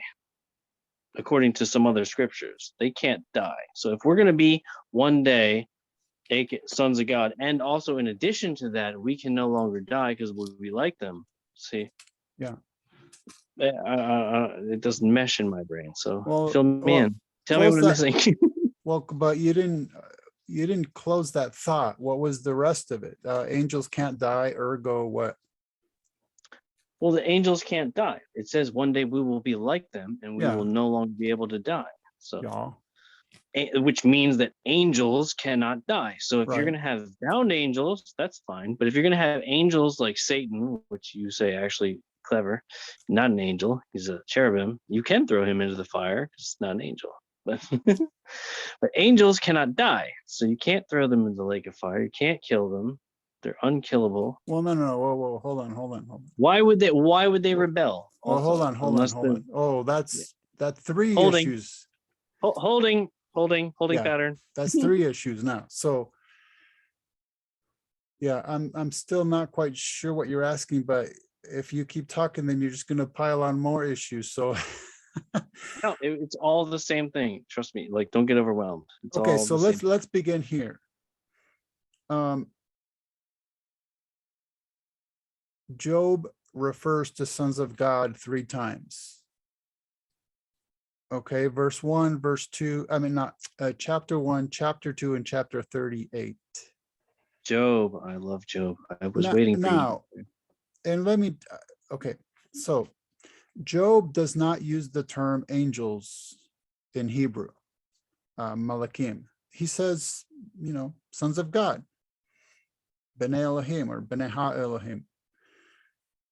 Although I will point out that the Septuagint does use the Greek term angelos in Job 1, 2, and 38. So the Septuagint renderers / translators were pretty clear on the view that they were taking, which is that he's talking about angels. Now, so Job 38:7 is, Job 38 is talking about the creation of the earth, and 7 says, who laid its cornerstones while the morning stars sang together and all the sons of God shouted for joy. So whoever these sons of God are, we can at the very least say that they're not human because they witnessed the creation of the earth. So that they're not human is not too much of a stretch to say, okay, I could understand how we could call them angels. I don't think that's too much of a wild speculation right there. Yeah, But no, it's not. That's just in terms of what you talked about, when they were created before the 6 days or not, because the 6 days were, remember, it was about the creation of the heavens and the earth. It wasn't about any other creation such as Right. in God's room. Right. Yeah, Right. that was Okay. my trick question, was that the heavens and the earth were created. And so, like, were they already there prior to the 6 days? Because all things were Right. created in 6 days. So Well, no. if you have them being created or No. they're present before the first day, that's kind of strange. That's what I'm saying is Job 38:7 is telling us that these morning stars and these sons of God witnessed at least the creation of the earth. So if you want to throw him into the first couple of days of Genesis, that's fine with me. I mean, well, no, I'm trying to ask you for clarification. I don't understand. Like, so these, explain more. Like, I'm not grasping I'm not picking up what you're putting down. Right. So, well, let me ask you the question that you asked me at the beginning. When was the actual planet Earth created? Day 1.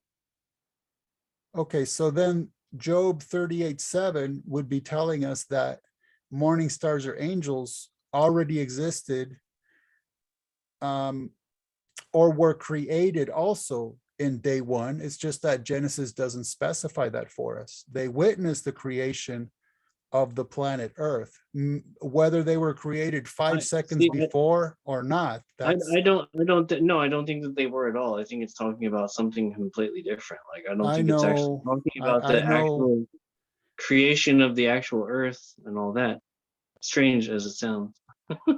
No, I know where you're going with that, and I'm afraid it would kind of deviate a bit from, I was just kind of brushing over this issue because we talked about when they were created, but they were created before the earth because they witnessed its creation, is all I'm saying. Whether that was 5 minutes before. Right, no, that's what I'm saying. How yeah. can they be created before the earth? I mean, they would literally have to be created. What you're saying is that they were created in verse 1, but slightly like so after the heavens were created in verse 1, but before the earth, after the heavens, but before the earth, that the angels were created, and they were there to see this, or the sons of God, rather, not the angels, the sons of God, right?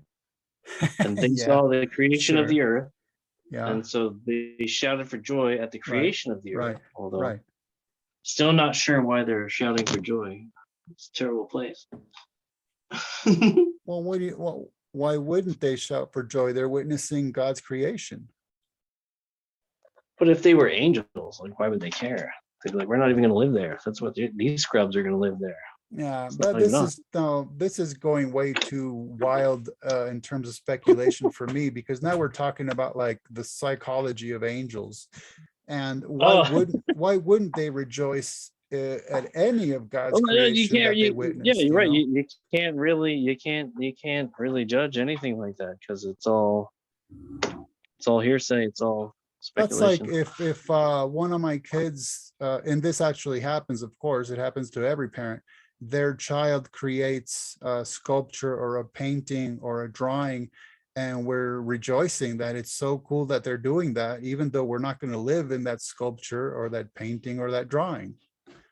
I mean, it's just a basic level reaction of joy at seeing somebody you love doing something beautiful.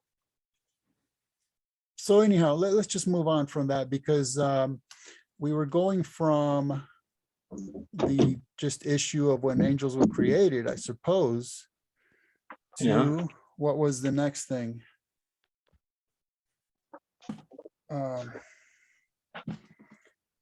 You were talking about the 6-day thing, and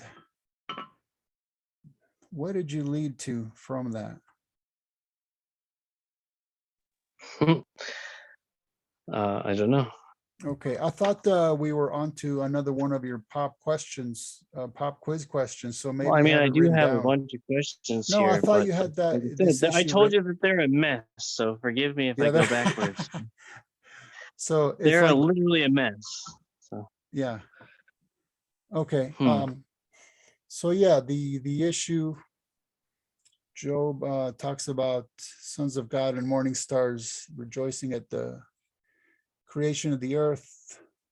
Right. So they all shout like it's the creation of the earth, but Yeah. what is the creation of the earth? Because to me, like, not that it's relevant, but I think that Job was post-flood, and I know exactly when it was written. Oh, well, yeah, of course, I agree. Yeah, oh, yeah, definitely. I don't have a problem with that. But you don't Fair have to ask what it's about, because it's telling you right there in the chapter 38.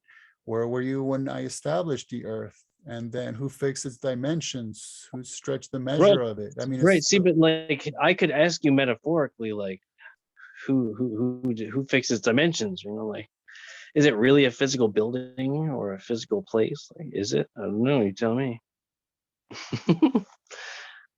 Like, oh, were well, you there? You were there? You were there when I built it? Oh, how did I build it? Did I use imaginary screws or did I use physical screws? Did I use how long was the line that I stretched? right. But see, that's kind of irrelevant to the point that, hey, I did create it and it does exist. You might not know how, but guess Yeah, what? well, Here yeah. it is. Yeah. Well, I mean, Job was always the guy that was like, you know, he was like presenting himself before the Lord all the time. He was always there, willing to be like, I messed up. That was good old Job. Okay, so then were we wrapping it up on pre-flood Nephilim?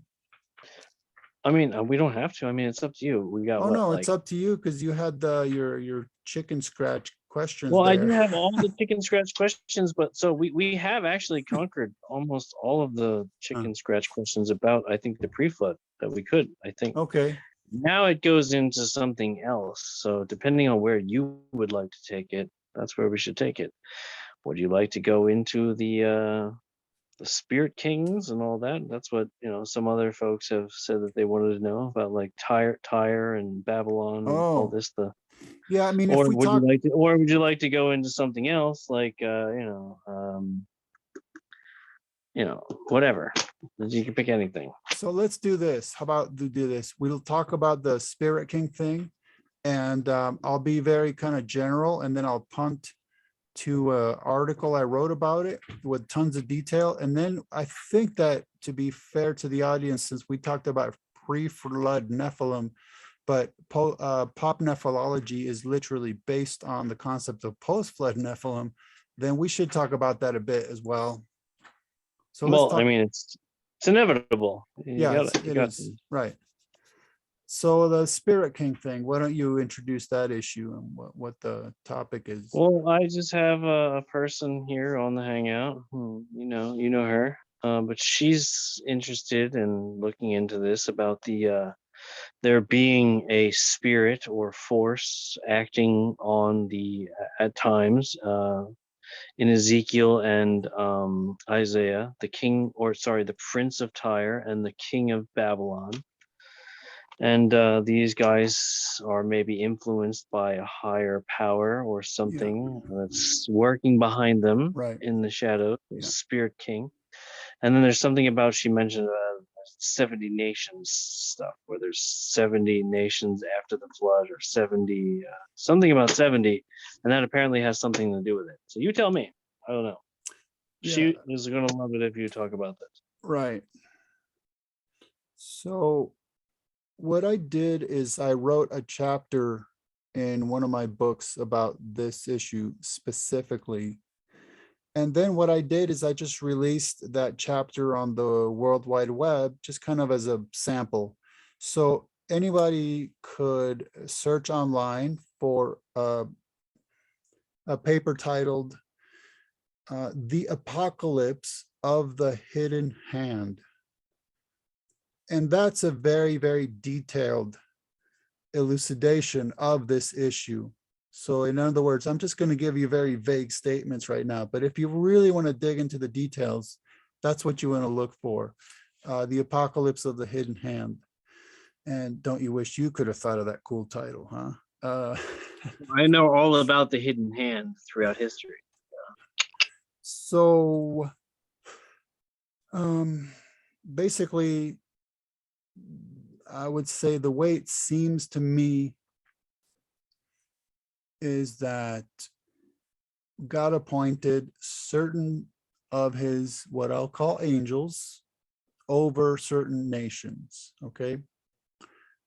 Because we have this concept in the New Testament of principalities and powers and authorities and thrones, and some of it refers to the bad guys and some of it to the good guys, but nothing's like super specified as to who belongs in what category and how they divvy up the regions. Do they go by the cartography that we use, right? If we move a boundary, if we make a state bigger or smaller, do they fall? I don't know. I mean, who knows? But it seems that in general terms, God did appoint angels to be the spiritual sovereign behind the human sovereign of any given nation, is the way that I'll put it. Okay, so like Tyre, there's a human sovereign, there's a spiritual sovereign, right? The Prince of Persia, there's a human sovereign, a spiritual sovereign. The Archangel Michael, in fact, is referred to as the prince over Daniel's people. Okay, so that's, if you go through what we're told about Tyre and also Egypt, and touched upon lightly about Persia and Daniel's people, then that's the impression you get. And then there's certain Psalms that you could look at about that kind of stuff, where some of them have gone wrong and God is rebuking them and this and that, right? Judgment. So that's what that's all about, is that's how the 70 nations would tie into it, because there's somewhat of a scholarly dispute, I suppose I would say, in the reading of that, as to whether it's that when God divided the tribes of men, the nations, he allotted them. Do you know the text I'm talking about? That's what she's at. Yeah, that's what Right, she's exactly. asking. When he divided after the flood, they got 70, and Right. and an angel appointed for each one, Yeah, so yeah. 70. And So these are the spirit rulers that are Yeah. behind all the shenanigans. yeah, that's what I'm saying. I would definitely go along with that, and that's what I'm saying in that chapter that I released just online. Is it goes over the details about why we should think that it is true that there's a spiritual sovereign behind a human sovereign. That's what that's all about. Yeah, that's an interesting book. Maybe people should check that one out. Because yeah, that's when I stumbled on. To be honest, I don't remember. I can't really stomach that one really. But To be honest, I don't remember exactly in which book I published that as a chapter. I mean, I would imagine it was my book, What Does the Bible Say About Angels, a styled angelology. I well, would it imagine doesn't it's even that one. necessarily have to be in one of them. She was No, just it is. asking. No, I'm and- saying oh, I'm okay. saying that I wrote an entire chapter specifically about that issue. And then I Okay. released that chapter online so that anybody could read just that chapter, the Apocalypse of the So Hidden that's Hand. where we need to point her. Yeah. Got it. Yeah. Nice.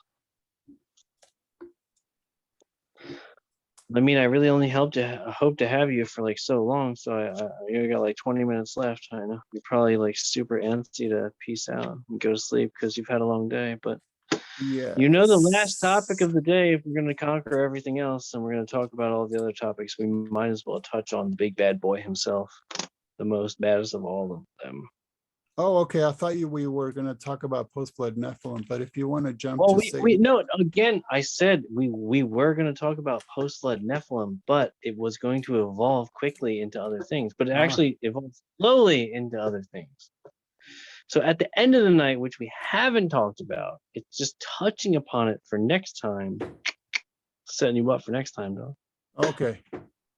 You're locking me in, huh? I'm locking, well, unless you don't want to come on again, because you're like, I hate these guys. The more I try to get out, they keep pulling me back in. Sorry, Oh, buddy, but Okay, so go you're ahead and dead. shoot for the next issue that we're going to close with. Go for it. Oh, the next issue. Well, I mean, pre-flood Nephilim. I think we kicked its butt. I think we kicked that topic's butt, and we spent like so long, way longer than I expected. Yeah. So the But last then issue. to Go transition, like we said, into the Nephilim, to the angels, and to the biggest, most baddest angel of them all, right? No. Or sorry, cherubim. Cherub, singular. Right, Cherub. because he's only one. Cherub. Yeah. He's not multiple. Cherub. This guy. What about this guy? We need to know as a preview for next time. Don't give away all your secrets. Oh. So what, you want a general Satanology? Real quick, if you could, because, he's my boy. Okay, so Satan. since you want to be general, then I'm not going to be arguing all these points. I'm just going to assert them. You don't have to argue anything. You're just stating stuff. Yeah. It's a teaser for Okay. next time. So You're not arguing anything. So basic Satanology. Okay, so to begin with, angels, cherubim, and seraphim are three different categories of being. They look different from one another. They have different job titles. They have different job functions. So that we have to understand that Satan is not an angel. He's not a fallen angel. He's a cherub. He's a fallen cherub. Okay, so what happens is that whenever on earth, that's actually maybe not the best term, whenever he was created, at some point, he decides what I term the original rebellion took place within his mind, what he's thinking to himself, hey, I will be like the Most High, Satan's 5 I wills, as they call it. And if you notice, he introduces that very rebellious concept to Eve. You will be as God, right? And so the way I read it is that Genesis 3 is recording for us his sinful action, the action that he took that caused him to fall. It's right there in Genesis 3. That's why he's hanging out with Eve, and it's fine, right? Because he's one of God's entourage, God's divine counselor, or sometimes I'll term it God's administration. And that's recording the time that Satan fell. There's no reason to think that he fell before that. Well, I'll get to Revelation 12 in just a second. So then actually we can jump all the way to Revelation 12 from that. because that brings up the issue of, well, wait a minute, wasn't there some kind of primordial gap theory style of rebellion of Satan and angels, right? Okay. That does bring us directly to the only place you actually read about that in scripture, which is Revelation 12. So in Revelation 12, you have Satan depicted as a dragon, where he's also called the serpent, Satan, and devil. So it's kind of nice that those terms are clustered together so we understand that he's referred to by many different terms or titles or names. And being symbolized as a dragon, his symbolic tail casts a third of stars to the earth. And from Revelation 1, we are made to understand that sometimes when the context calls for it, stars refers to angels. It's that simple.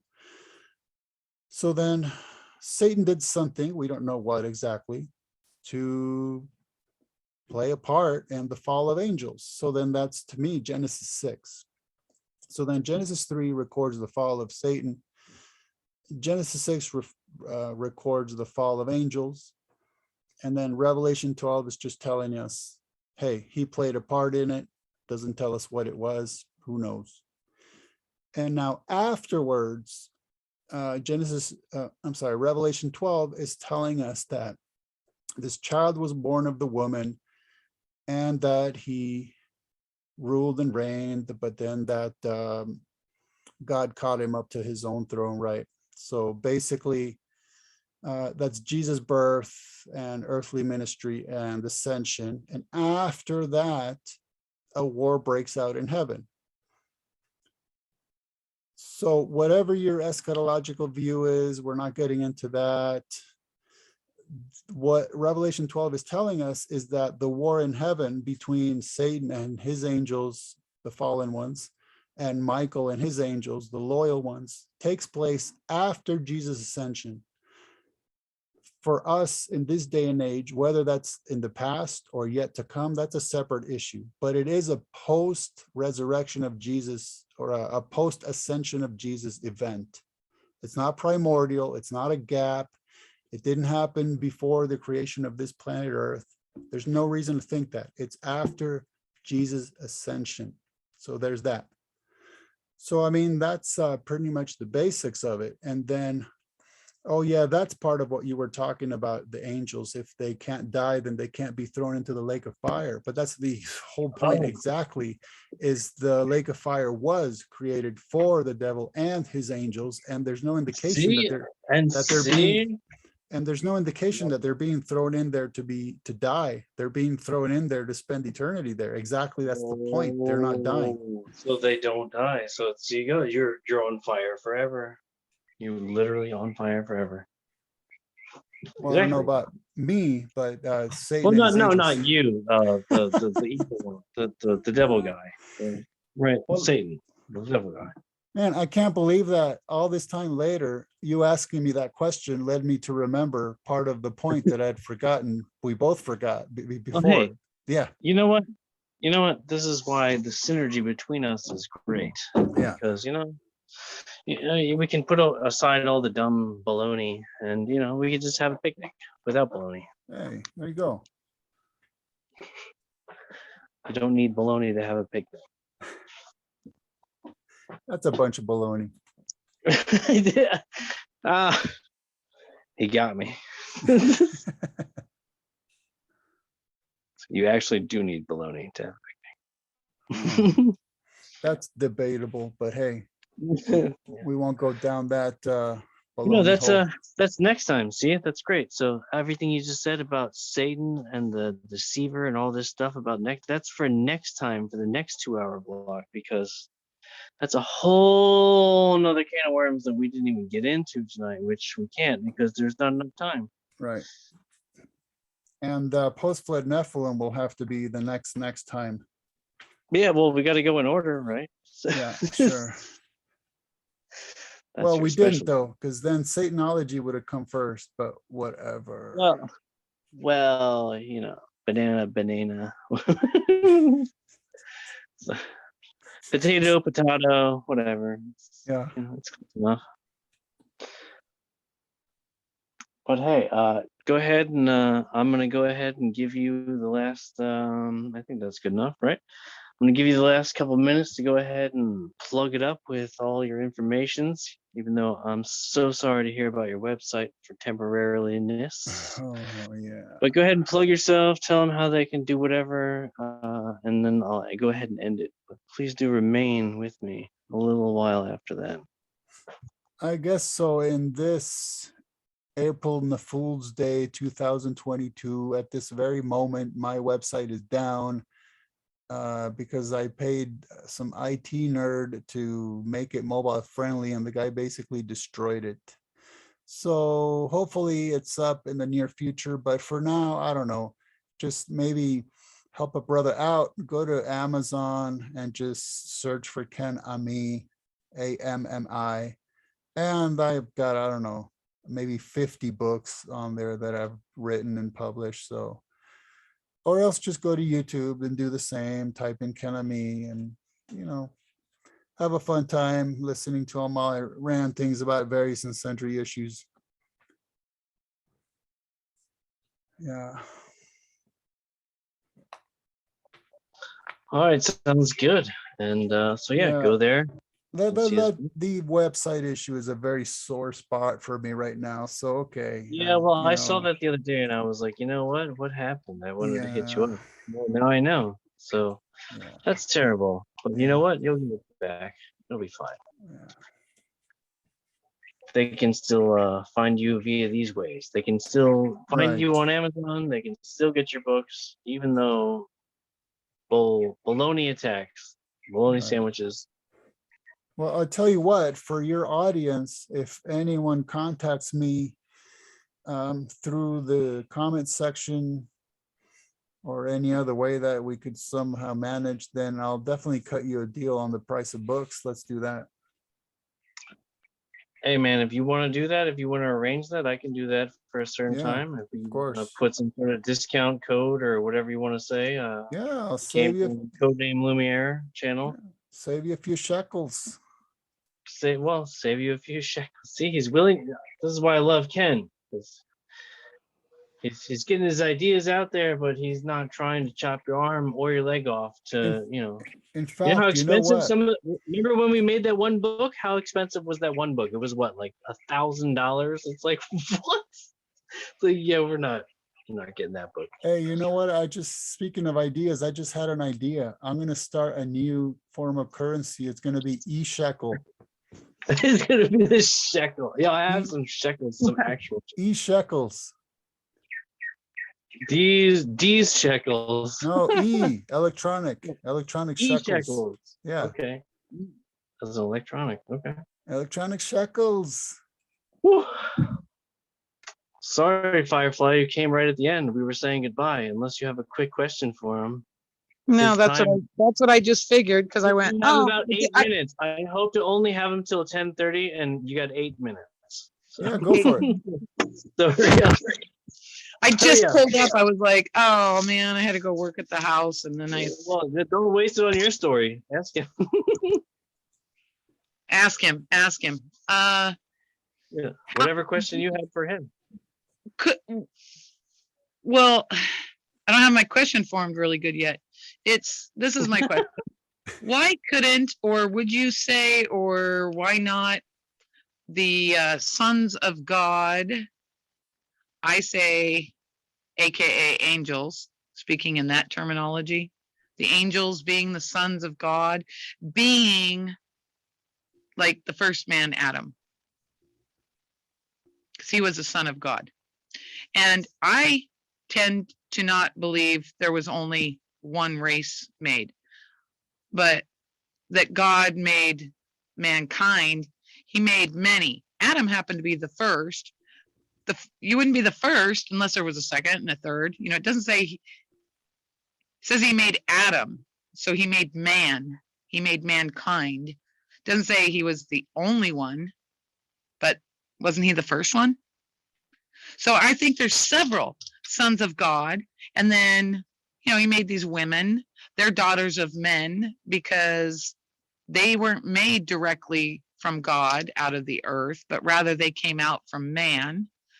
And that was supposed to be their woman. But these angels or sons of God, they start procreating. So they're having children like, Cain and Abel, and probably Recording daughters. in progress. And these sons of God, aka angels, left their first wife, the woman that they were supposed to be with, and fornicated with the daughters of the men. What about that? That's what my mind was thinking. Well, I would start with that within the context of humanity. Eve is the mother of all living. So that kind of seals the deal on humanity and what we might term different races, even though there's only one race, and that's the human race. And that's the whole point, is God created Adam and Eve. Eve is the mother of all living when it comes to humanity. So, I mean, that kind of just seals the deal right then and there. So yeah, Adam was the first, of course, and then all other creation of humans came through him and Eve, and then the subsequent generations. But when it comes to the sons of God angels, I don't see any indication that they left their first wives and then fornicated. In fact, the whole point of Genesis 6 is that at least, let's say this about them, at least they did it in the right order. First, they got married, then they started having kids, right? So look, at least they took wives first, all right? Right, yeah. So they weren't fornicating, they were copulating. Well, the reason why this came to my mind, I was like, I've kind of been thinking about, I've thought about that in the past too, but I listened to your interview talking about how the Nephilim came. They were on the earth again after Noah. Well, how did they arrive then? Well, it was interesting to me that there was an incident there with Ham and Noah, and he, quote, uncovered his nakedness, which is the same thing that happened in the Garden of Eden. When Adam and Eve ate from the tree, then they saw that they were naked. To me, they were always naked. So it's a conscious thing, right? Yeah, I go with that. Okay, so now we have Noah, and Ham goes into his tent. Noah's been whatever, sipping on the wine a little too much. Ham goes in, quote unquote, uncovers his nakedness. Now, I don't know how you interpret that, if that was some kind of a sexual sodomy act, or just the act of, instead of just covering him up, he goes and, shames his father and tells his brothers. Well, But I just thought the language was interesting, and it kind of reminded me of the Garden of Eden also. I mean, yeah, I could see what you're saying, but if you look through the Torah itself, the actual law, the actual commandments, you'll find that the phrase father's nakedness actually refers to the mother. Yeah, and that's Right. Right. So that's what the way I would read what Ham did is what he uncovered was his mother's He got busy with his mom a little bit while Noah was a little bit. Yes, thank you. That's right. That's right. I would agree with that. Right. So well, that doesn't change. Well, that could change things actually in my favor. Yeah, so there's a little fornication going on there too. Yes. And then isn't it interesting that he curses Ham, or he curses the son of Ham, right, which is Canaan. And then fast forward, they go in unto the land of Canaan because that land has been cursed, and it's going to be for Israel. So, and also Sodom and Gomorrah, which is linked to Ham's descendants also, isn't it? I love Sodom and Gomorrah. So I just find it interesting that it almost seems like there's a link or connection to the thing, the uncovering of Noah's nakedness, okay, and then he's cursed, which wherever we see Ham's descendants, like Sodom and Gomorrah, right, rains down fire, and it's to remain in the earth, and it's still there today as a testimony to thou shalt not, probably. Thou shalt not, okay. So I don't see any reason to just go beyond exactly what we just talked about. It's a case of the issue being the children of fornication, the lineage or genealogy based on an unethical, sinful relationship. Right. Right.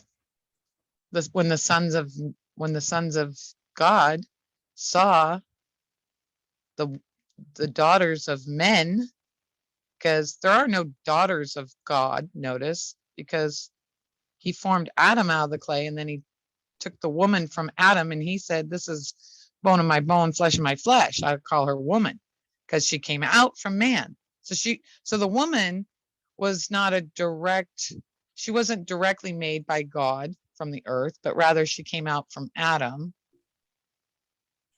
And then they have children the way God intended.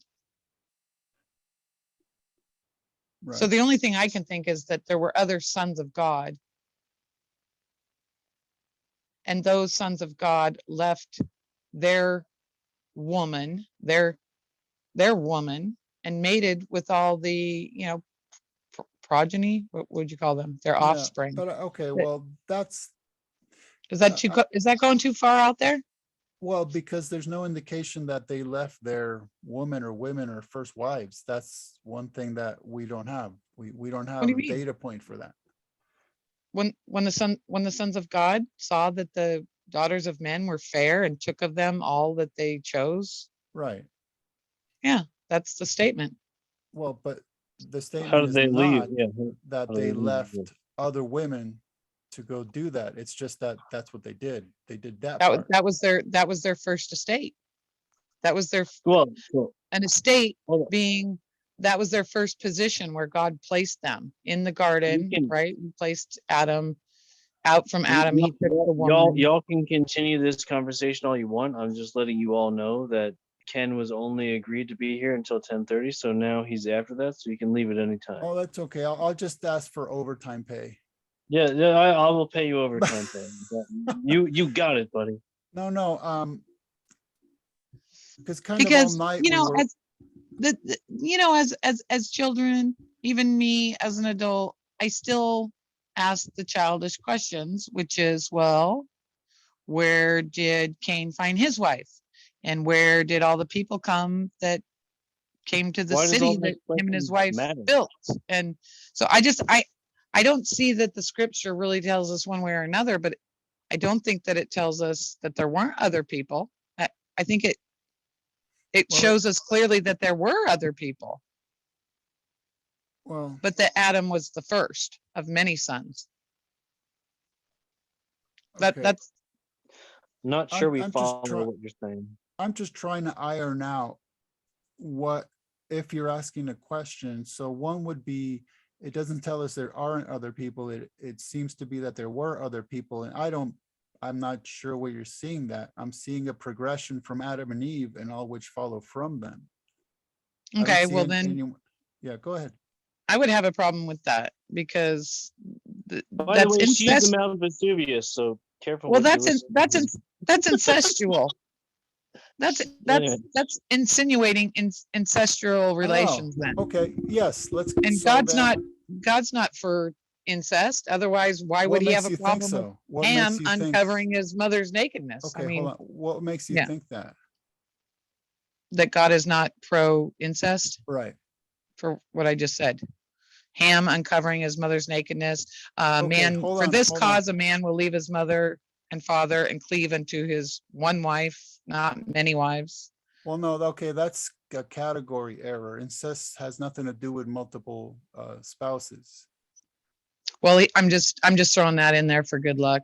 Like he seems to be a God who's not pro sleeping with your brothers and your sisters, But or I'm asking, yeah, that's what I'm asking. What makes you think so? Yeah, I mean, mm, seriously, if we're gonna really think about this, like, why you can't be throwing just stuff in just cause. Like, come on, man. Well, no, I'm I see, guess I want to make a point. tradition. Okay, Yeah, no, yeah. So go ahead, Ken.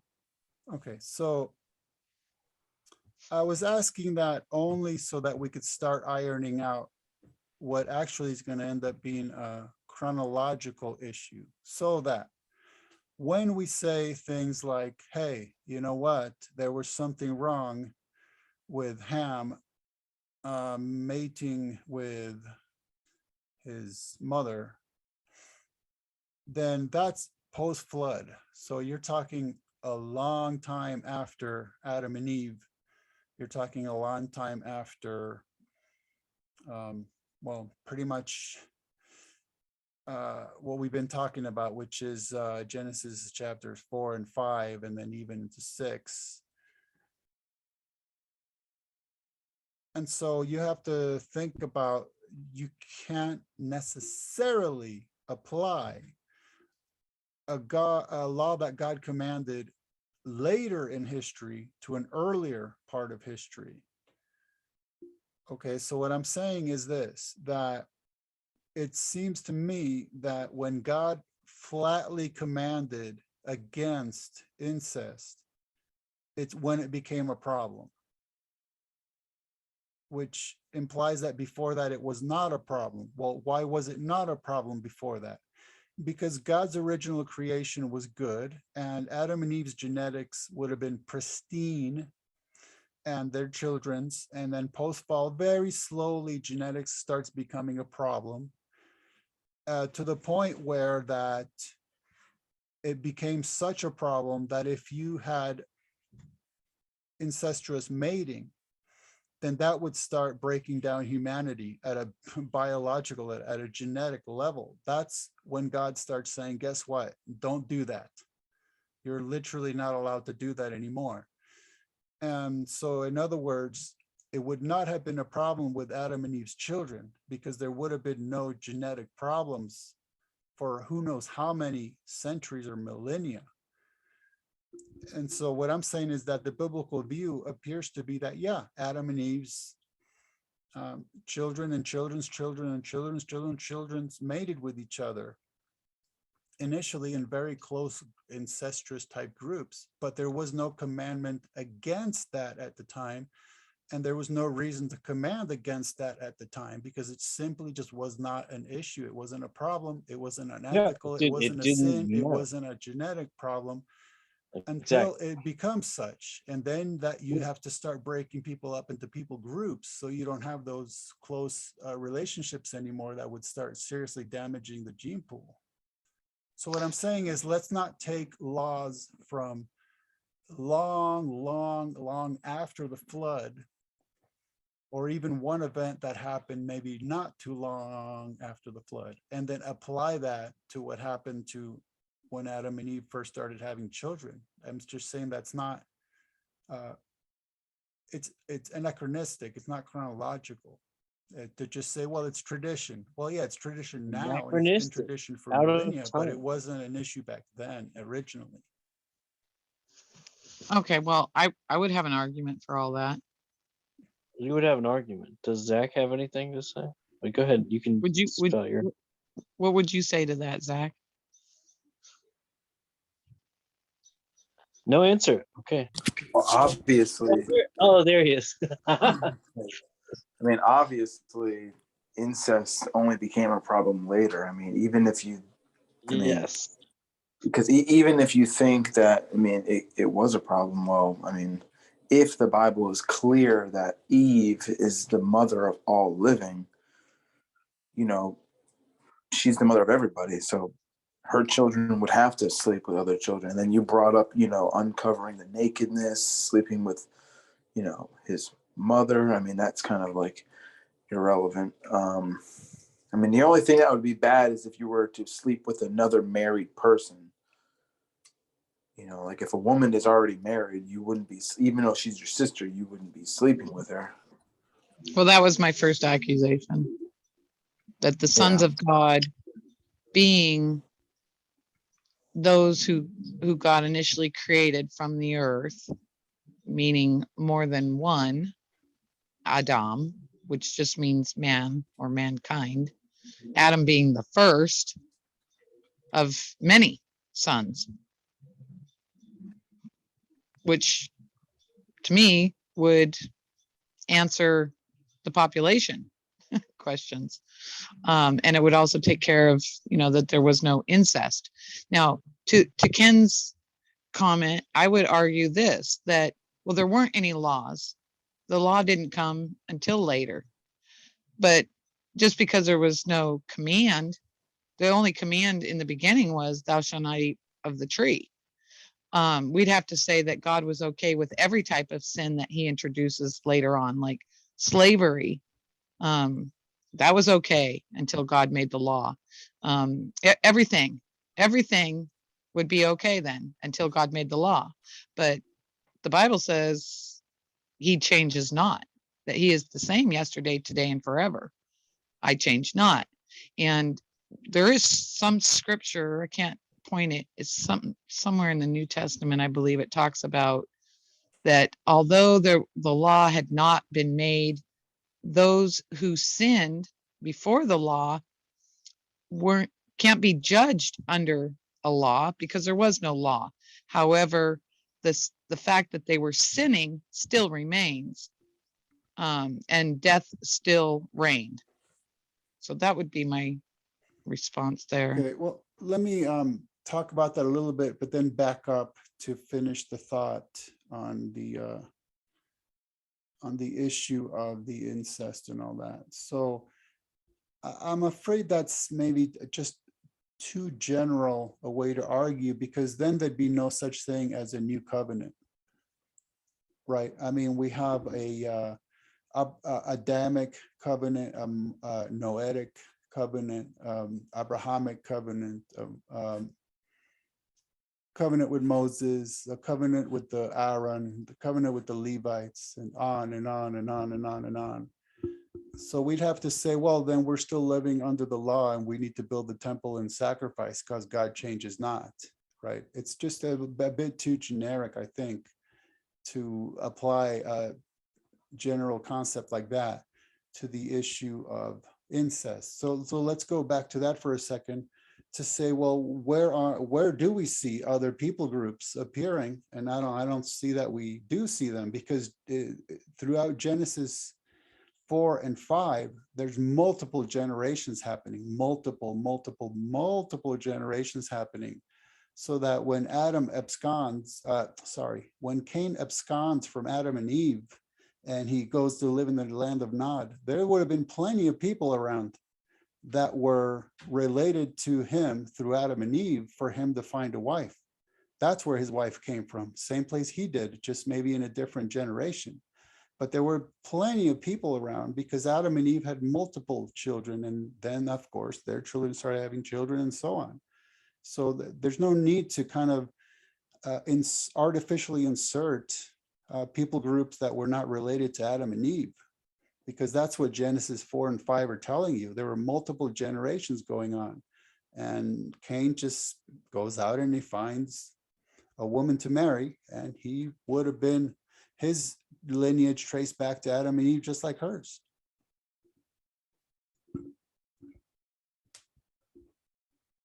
So I don't know where else the concept of other people groups would have come in. Oh no, that's a me thing though. Like, I'm the one who's saying, like stuff like that. Like, it's not necessarily the Sethite view, but it's just, the certain people, they were of whatever they believed, or they were doing what the Lord said. They were following the commands. Those were those people. But then there was the other group of people that went out. They went the way of Cain, however you want to word it. And the two of those, they came together, and that was the problem. Because, I mean, if you look throughout the scriptures, you do see that, like, there's tons of scriptures where it says, do not mix you with those guys. Do not mix with those guys. When you go into the land, Oh. do not make friends with anyone. None of them. If you do, like, it's bad. So Okay, but that's a separate issue, though. At this point, we're talking about that. When you say that, you're still talking about two people groups that come from Adam and Eve, right? yes, Well, because right. yes. So that's the loop that we're closing on the discussion we were just having. Is you can think that one lineage was following God and the other one wasn't, but what we're talking about at the moment is that they all do still come from Adam and Eve, and there's no way to nor reason to artificially insert a people group that did not come from Adam and Eve. There's no need for that, because the narrative of Genesis is telling us exactly where Cain got his wife. He got her from the generation after generation of descendants of Adam and Eve. It's to me, it's that clear. He enticed the ladies. He was like, look, ladies, I built this city with my bare hands all by myself. And they were like, oh, you're so strong, Cain. Yeah, that's right. That's a loose paraphrase. That's the that was the I also wanna paraphrasing throw- history. that's the I King wanna throw Albert. this in. It's the King Albert It version. is the King Albert version. That's a good one. Yeah, I'm gonna start the channel King Albert. Anybody wants? I'll see you over there. But to throw this into the mix, when you talk about incest, let's just say you forget the garden and then the direct descendants of Adam and Eve. What about Noah and his children after the flood? Like Sandy, do you see? Well, okay, well, my answer to that is, and why I say there was more than Adam and Eve, is because if today you or I or any of us we're going to write a history book, because the Bible is his story. It's God's story of God's lineage, and the purpose of it, right from Genesis, is the seed of the woman that would come, Jesus Christ, right? So if I'm going to write a genealogy of my family history and to tell a story that's important to the world, but it's about what I've done for the world, me, myself, personally, and my lineage, I'm not going to include in my book, I'm not going to talk about the neighbors across the street and their family. I'm not going to talk about the people in the next city. I'm only going to focus on my specific bloodline. That's what I see the Bible being, is God making many sons to answer the question of, the sexy time angels coming down out of heaven and mating with the women. No, I have to reject that for reasons Ken explains and Albert. But so I would say we're focused on the one genealogy, because this is where the sin and the woman, the first sin, I'm sure there was much sinning after that, but the initial. And then we see God telling Adam and Eve, and the serpent, because you've done these things, cursed is the ground, which that's not Adam being cursed, is it? The ground is cursed because of what he did. No, the earth, the ground, the woman will suffer pain in childbirth, but she herself, like personally, I don't think she's cursed. I don't think Adam's personally cursed. But anyway, the answer would be, because this is about the lineage of Jesus and how he would come and why he needs to come in the first place, because of the fall. The fall. What's the fall? Who fell? I mean, angels, but angels are messengers. They're the ones who were given, they were made directly from God. But again, that's anachronistic. That's like an Immortal Technique song. The angels, God's angels are those who fell from the top. Those are the demons, the devils, because they fell from the top. See, get it? they had the greatest job, they had the greatest office, they would have been the angels, the higher ups, the priests, but they wanted more, so they became devils.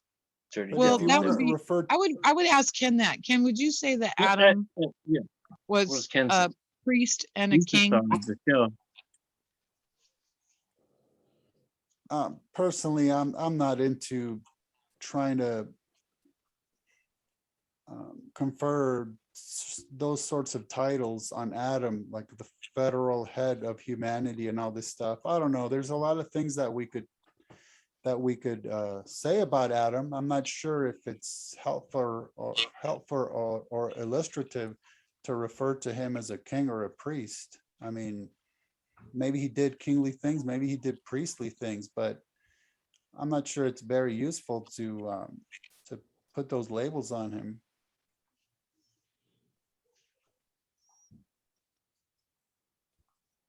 Well, Zach, do you That's- have questions? Because I don't want to hog Ken, but I So, would no, it's ask him. fine. I would just reiterate that. So for example, now when you're talking about the fall of Adam and Eve, and then you start talking about the fall of angels, it's anachronistic because angels fall became after the fall of Adam and Eve.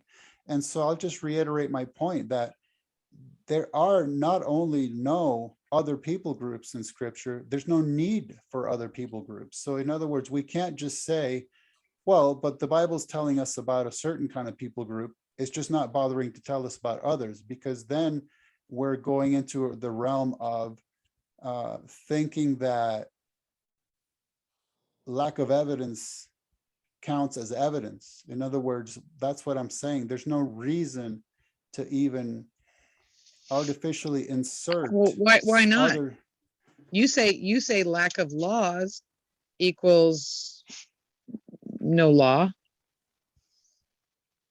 But I would disagree with that. but Just then- because God didn't specify every single law I mean, that could if I don't possibly tell come into you- play, if I doesn't never mean tell you don't not- kill my chipmunk, and then you kill my chipmunk, was there a law against it? No. So can I blame you for killing my chipmunk if you do? No, because there was no law against you killing the chipmunk, even though. So if you want, I'll put it this way. Let's say that there were other people groups that were not related to Adam and Eve. If we want to think that, then that's something that we want to think not because of the Bible, because there's literally nothing in there, no reason to put that in there. So that comes from elsewhere. So then the question becomes, why are we inserting that into the Bible artificially, since it doesn't exist there? well, who were the sons of God then that came in into the daughters of men? The Oh, original you should have been here traditional. 3 hours ago. I'm sorry. Yeah, that's true. Can Well, I we're not- offer? Can I just pay you some tithes? Ken? No, let him just real quick. There you go. yeah, I'll buy I some of mean, your books. I'll buy some of your books because I Yeah. really enjoyed your interview. oh, The one you Oh, posted. she will Oh, buy. I just so go ahead. I just Now's loved the it. ultimate plug time. Go. The floor is yours. And I didn't realize, I guess, well, maybe I did realize you You were can't Jewish. talk while he's trying to do a plug. no, I'm not plugging anything. Shh, we only have you for so much longer. Go ahead, plug away. No, I wasn't plugging anything. I was just gonna say that I take the angel view, which is the original, traditional, and majority view amongst the earliest Jews and Christians alike for many, many, many, many centuries. That's just the standard view that I take. So that the sons of God were not human beings. They were angelic beings because they were angels. Right. So I might have tainted the mind of Sandy a little bit. She might not agree with angels. Okay, being- so are you saying angels? Are you saying because angels can't come in unto the daughters of men? Those are flesh women, right? Yeah. So and angels are spirit beings. But I No, heard you whoa, mention whoa, whoa, something hold on, about hold on. What makes you say so? well in the celestial realm.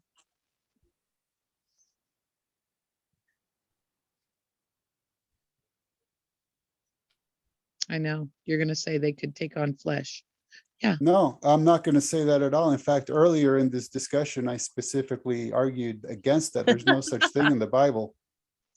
So if they couldn't take on flesh, how do they come in unto the daughters of men? Because they are flesh ontologically, they have a flesh of their own. They're embodied beings. They are, the Bible describes them as looking exactly like human males with no indication that they don't actually look just like human males. That's just their nature. That is ontologically what they look like. And they look like that because they are embodied. They have a flesh of their own.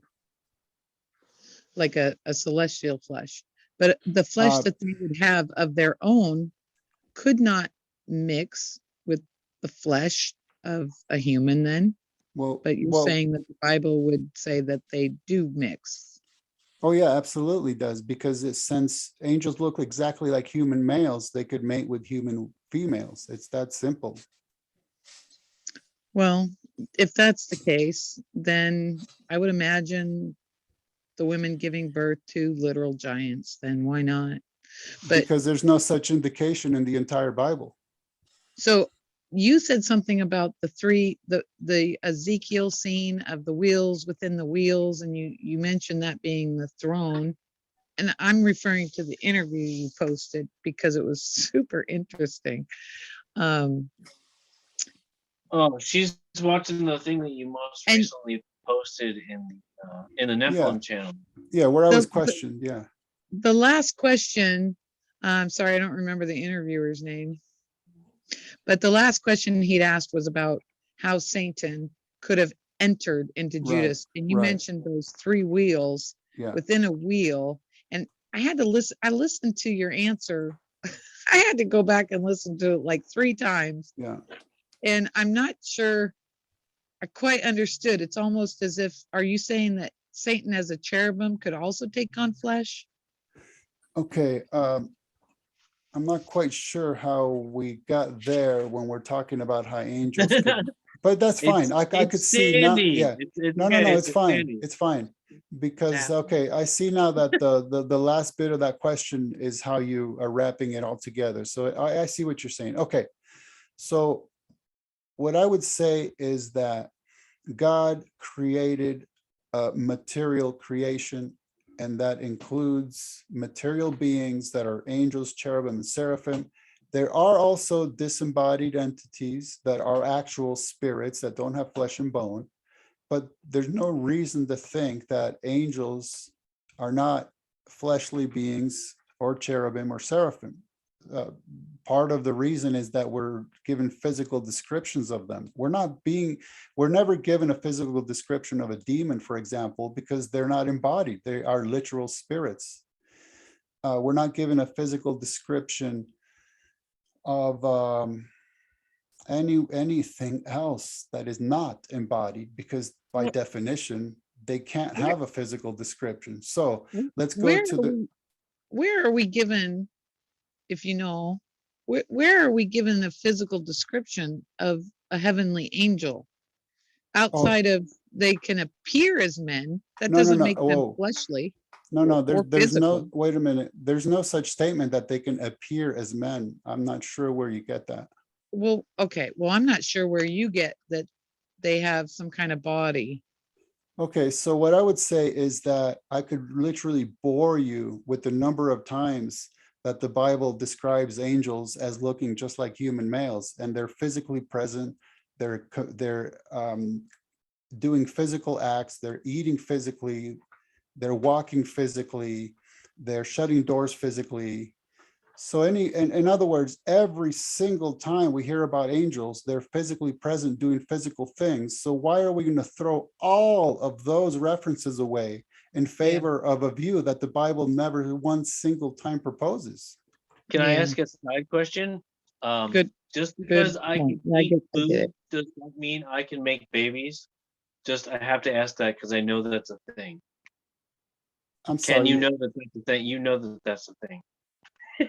You need to ask that again, because there was some over talking here. I couldn't hear you. Sorry. So I was just saying, if I can eat food, does that mean I can make babies?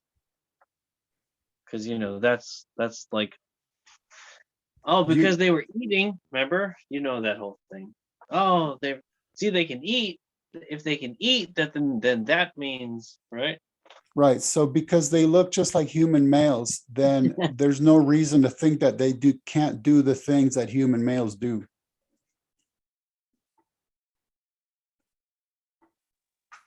Eating. Yeah.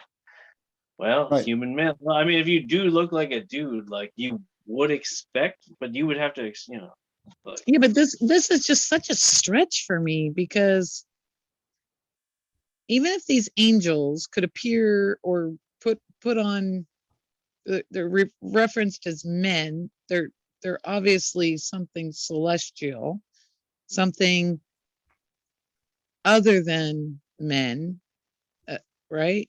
Like Let me just, you're saying they have some kind of physical being to them, some right. matter. So yeah, we talked about this close to the beginning of this discussion, but so I'll just give you a synopsis real quick. So step one, every time an angel is described, they're described as looking exactly like a human male and performing physical actions. Step two, there's no indication in the whole entire Bible that such is not their natural state and that they only take on that kind of state in order to interact with us. That just doesn't exist in the whole entire Bible. Step three, we're told that we humans were created a little bit lower than the angels. Step four, angels can mate with humans and have babies, ergo, we're of the same kind. So that's the bottom line, is they look just like us, that we were created a little bit lower than them, and we can mate with each other. So we're of the same kind. Without any indication to the contrary. Zip, zero. So if anything, I'm hearing kind of hints at that. I think your issue isn't so much what the Bible actually says. I think your issue is maybe things that you have grown up hearing in terms of common knowledge, and then trying to make sense of what the Bible actually says that contradicts that common knowledge. But what I'm saying is a lot of the common knowledge about angelology, or cherubology for that matter, is just mistaken when it comes down to the actual statements that are made in the Bible about those beings. Well, tell me with the trouble I'm having, what book that you've written, or books, would you recommend that would clear my mind up? Yeah, oh my goodness. See, this is full circle right here. Yeah, No, definitely. because my goal would be to disprove you, but I need to see the evidence. Yeah, see, that's okay, fine. So Yeah. name your top 5. Yeah. Okay, so it would be, what does the Bible say about angels? A styled angelology. You should probably be writing this down. I'm gonna write it down. Yeah, I gotta write this down. Meanwhile, since you asked, I'm going to talk about the Satan entering Judas thing. Okay. You want to? Oh yeah, yeah. Okay. Good. While you're doing that, okay. So the question is, how is it that Satan entered Judas? Based on the premise that that Satan is also a physical being, but he's not an angel, so he doesn't look like a human male. He's still physical in a flesh of his own, right, sort. So how does one physical being enter another one? And no, we're not going there, by the way. Now, my point in answering that question is that I'm not going to be making up stuff. I'm going to actually plug into my biblical cherubology and answer the question. So that's what I was doing in that discussion. So when we go to Ezekiel chapters 1 and chapter 10, we learned something about cherubim, because accompanying the cherubim, there were the ophanim. And I never said anything about 3 wheels. I was just saying that generally it's translated as wheels within wheels, right? And so Ezekiel gives us a very, very important detail in that scenario that we need to understand as part of biblical cherubology, and then apply it to Satan as a cherub. So what Ezekiel says is that the spirits of the cherubim were in the Ophanim. Okay, so that tells us cherubim have the ability to remove their spirit from their bodies and have them inhabit something or someone else. So then that answers the question for you. How is it that Satan entered Judas? Because he's a cherub. And this is why it's important to get our categories accurate. That's why we shouldn't be calling Satan an angel, because then you're going to be messing up and trying to figure out how he's doing stuff. When you understand he's a cherub, it answers it for you. You just plug your cherubology into it and you go, oh, because I know that cherubim have the ability to remove their spirits from their bodies and have them inhabit an object or a being. So that's exactly how he did it. It's just one of those abilities that cherubim have.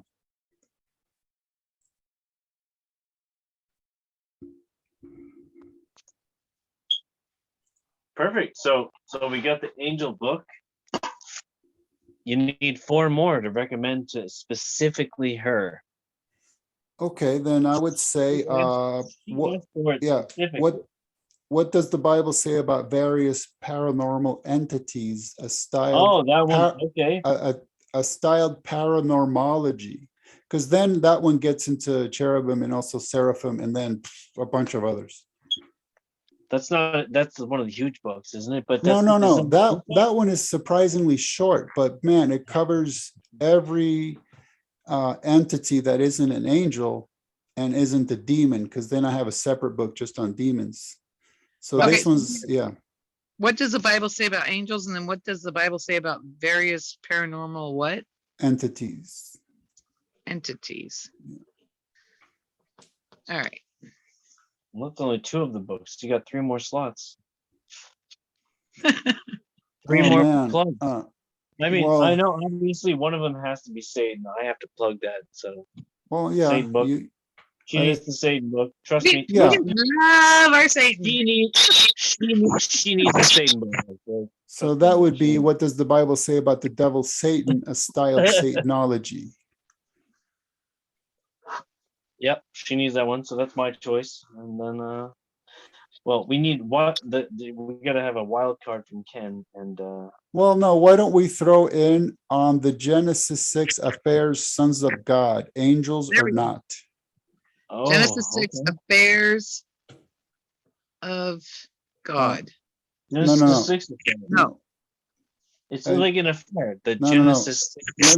Let me just talk for 1 second. It's called, the book's titled On the Genesis 6 Affairs, Sons of God, Angels or Not. Correct. So the whole book is about whether or not he's trying to work through whether or not sons of God are angels. Yes or no? No, I wouldn't say that. That book is just, that book is just a chronological record of who took which view, which Jewish and Christian commentator in the earliest possible years took which view. So it goes from BC days until like 500 AD. So almost an entire millennia worth of commentary from Jews and Christians, just to see who took which view. Well, that's even better, because that's a treasure trove of what people thought throughout the ages. Right. So. What? Okay, Albert, I'll probably ask you, because you probably know how to order his books and stuff. Right? Oh my no! If you want to order the books, like, he's right there. Order him right now. He's gonna plug it right at the end of the video. You got a pen and paper? Yeah, you gotta write it down. So he's gonna tell you how you can get his books. Because Albert, Albert, yeah, this is where we get into the problem of my website having been destroyed. So either go directly to Amazon, or if you want to get them through me, just have Albert contact me through email. And I'm not about to give my email out on the World Wide Web. No, you don't have to. You don't have to. Like, no, it's just us right here. Oh no, he's recording. No, it is. So no, I have his. I will give him your order if you tell me what books you want from him. Right. You tell me, and I will get. And I'm supposed to give you my credit card number and put it out there. No. That's not. No. We'll handle it personally, but no, I don't need your credit card number. So let's do that for the entire audience. If anybody should I trust Albert? Hold on. Let Ken's making an offer here. Don't interrupt. Yeah, you can trust King Albert. This is way too many books. It'll take me a year to read. Oh no, Got I'm 50 bucks Well, plus. but let you know offer, what? make it- Okay, so Oh my gosh. the first one I noted would probably be the most relevant. What does the Bible say about angels?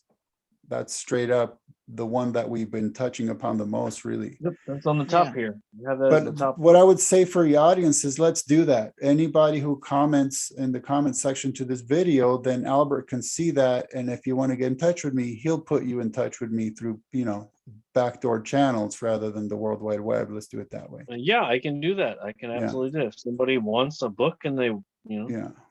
I got you that way. I can get you in touch with Ken. He doesn't well, want to give and his I can order some of his books that maybe you don't have, and then you and I can swap his books back and forth. Too. Whoa. Yeah. Like you could Is that order. allowed? I don't have. Yeah. Oh my goodness.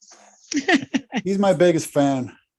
Do you put your books like on Amazon on Kindle? Like, do you Yes. have the? Oh, yeah. Oh, that's cool. Oh, in fact, there's a ton of them that you could read for free on Kindle. Maybe I shouldn't say that, but hey. I do want to go read the chapter you said on your interview. Oh, that- yeah. The read it Apocalypse of the free. Hidden Hand. Yeah. Yeah. Interesting. Gosh, it's so So, interesting. You know And what? you've studied. How long have you been doing this, Ken? Oh, How long has he been? Oh dear. We're gonna be here another 20 minutes. yeah. Well, no, Um, I want to know about your Jewish history oh, Well, just that's that. next time. Next time on Dragon Ball Z. next time. Let's do this. Next time you guys show up when we start. So, because I woke up, No! I woke up I at suck. I 4:30. know. I suck. I get it. I know. Yeah, I woke up at 4:30 this morning, man. I am absolutely obliterated. He's actually stayed an hour past his bedtime now at this point. So yeah. Were you raised in a Jewish household, like practicing? Jewish? No, I told him that you were all gonna show up 5 minutes before we were gonna end, and then you all Yeah, did. actually, yeah. Well, you know what? I don't know where Ken is, but I'm on the freaking West Coast. And He's on the West Coast too. More. He's No. not. when you told me 7, I was like, oh, that's getting kind of late for No. me. You know what zone I'm in? No. I'm in the Twilight Zone. It wasn't saying the danger zone. What Top You are Gun? so funny. I love some comments on your video. I'm Sandra D. Oh, yeah. Oh, there. okay. And I just loved it. You just make me laugh. I was like, you're like, Great. oh, there's Sandra this D? one person that just let me down, lied to Oh. me, this and that. And I'm like, oh man, I hope he's not going to say this was his father or something. I'm like, Yeah. oh, I know it's hard to have those kind of people. Who's he going to, and then you said, it's myself. Yeah, I just that's laughed. right. because- Yeah. Because In she fact, is also, by the way, just so you know, she is the Mount Vesuvius. She's the In- one. In fact, just yesterday, a friend of mine was telling me, "Oh, you got to have faith in yourself. No, you really got to have faith in yourself." I go, "You got to be kidding me. I have zero faith in myself. Why would I? You got to be kidding. No way I'm going to have faith in myself. No, All my faith uh-uh. is in Jesus, guy. Yeah. What are you talking about? Man. I've been asked a couple times why I don't make a YouTube channel. And I said, because I believed things for 40 plus years that I suddenly don't believe anymore. Why Mm. would I want to? I didn't say that. I said, I don't why have don't you faith write in books like myself. Ken? I said, you should write books like Ken because you'll make like No, $5. I should not. Then I'd have to I'd have to No, send you'll out make like letters to $5 everybody. and you're like, I win. I'd have to send out letters to everybody in 20 years and be like, please burn my books. I was Like- wrong. Oh my goodness, no. Terrible. That's what I believed then. I believe something different now. Yeah. But yeah, the word of God is so Well, awesome. here's what I'll say is start thinking about the questions you want to ask, and the next time I'm on, we'll start when I'm fresh, and we'll start early, and you can just plug away. Yeah, but be sure to Awesome. come on time because if you come late like you did this time, like Yeah. kind of real, because like literally you're gonna be able to listen to this recording and it's me and Ken alone for like 2-3 hours. Yeah. I mean, just so you know, I did Nobody take off else is work there. early like- today I said, Well- forget it. I'm not cleaning bathrooms tonight. I gotta go. I gotta get on the Zoom tonight. And on the stuff way to do. down here, I went, Well, I at got least the hours wrong because I'm on the West Coast. Oh, I did say EDT. It's Eastern Daylight because daylight savings. know. Man. I So, know. My poor brain. I Well, warned you. I just love you, Ken. I want you to know that. I Oh, think thank you're you. I love you too. I mean, she's wonderful she's gonna human buy being. all of your votes. She's gonna have even bigger collection than you. You don't know what you're getting into. You have no I idea just what think you're it's doing. fascinating. I'm like, oh, I just love this. I mean, what was that interview? It was like an hour, maybe an hour and a half. I don't know. But I was just like, Yeah, you know It what's wasn't even an funny interview. is, we were just having a conversation. Yeah. you know what's funny is I literally had no idea what that guy wanted to talk about until he started asking me questions. So that was a blast. he's a good interviewer. I Yeah, sure like definitely. him too. Yeah, He's very polite and courteous. yeah. And every compliment he gave you, I was like, yeah. I was Yeah, right I there with mean, him. we Yeah, talked absolutely. we talked about how I was the leading voice. You're the leading voice, Ken. You shine in our hearts all day. Paranormology or something. That's right. Paranormology. Systematic biblical paranormology. I love it. Yeah. Systematic, because Well, Right. I'm a believer. I'm a believer. Whether you got it right or not, Yeah. I mean, who else is out there? I mean, like you're our man anyway here. well, you I'm got sorry. the best Did, theory that I've seen. did nobody else come on I- earlier? Is that what you're Aside from telling Mike. me?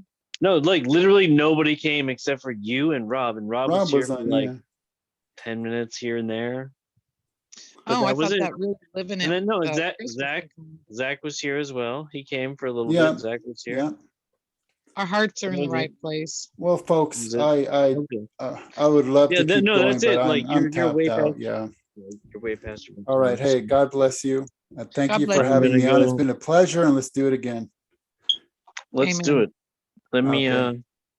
Have a let good me night, brother. Okay. oh, God hold on, bless. before you God all bless you. peace out. Hold on. Before you all peace out, let me just end the thing and then I will talk to you very, very briefly. Sure. Sorry, I love you. Normal human briefly or your briefly? Very human briefly. Hold on. I just gotta end it.